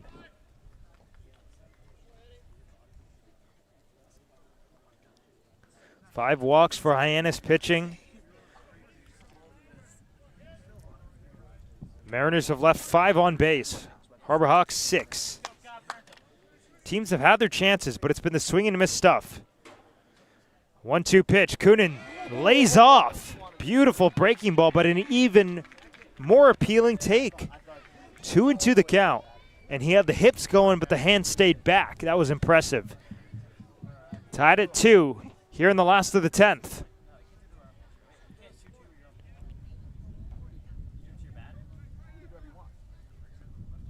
Copper to Coonan. He swings, taps it foul. At the plate, will do it again. The battle continues.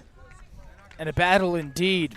Jake Coonan's doing a great job of protecting the plate right now. He took a lap outside the righty box after shooting that one foul. It seems like he felt he just missed it. Winning run 90 feet away in Shintaro Inoue. On a 2-2, Coonan strikes out swinging. 18 strikeouts on the day for the Hyannis Harbor Hawks, and this one ends in a 2-2 tie. a pitcher's duel for the ages here at White House Field in Harwich. And Hyannis and the Mariners come out level. Wow, what a game. What a game indeed, Max. 18 Ks for the Hyannis Harbor Hawks, a new season high here at Harwich. And it was just that, the punch-out, that kept the Harbor Hawks in this game. Whenever it felt like Hyannis was able, or rather suffered damage to a Harwich lineup that doesn't hit a lot of home runs but tagged the Harbor Hawks for one tonight, the punch-out came in clutch as it does all season long. And now, on the flip side for the Mariners, you really have to think that without some of these decisions on the swing path, whether it's, taking ball 4 or swinging through them like he did 18 times tonight, Max, just a few moments either way could have tilted this one to the opposite team. And that is the pitcher's duel down to a T, like you've said, one for the ages. And how about the pitching and the batting, just resilience from Hyannis? Because like you said, Gio, the pitching from Harwich was phenomenal. Every time that Hyannis was up in a count, Harwich pitched back to it and was able to get a strikeout or a ground out, weak contact all day long.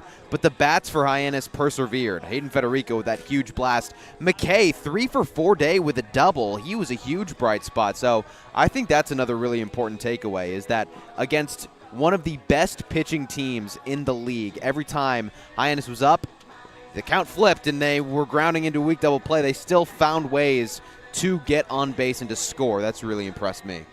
Well, as mentioned, a 2-2 tie, the final score. Hyannis, 18 strikeouts. Hayden Federico, a solo home run back in the 3rd inning.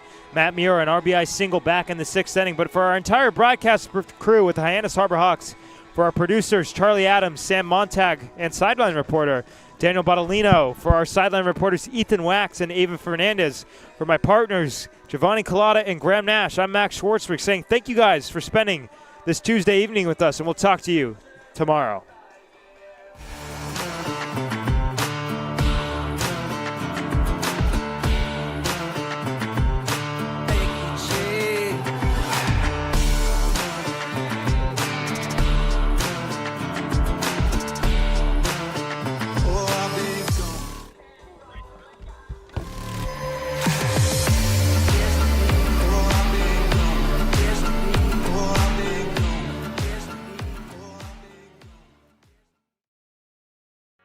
Here at the Mass State Lottery, we're known for our monster wins. But there's no bigger win than the $1 billion we provide each year to support all 351 cities and towns in Massachusetts. In our game, we know that supporting local businesses and helping communities is how we all win. Because at the lottery, we're all playing for the home team. The Mass State Lottery. Welcome to the state of winning.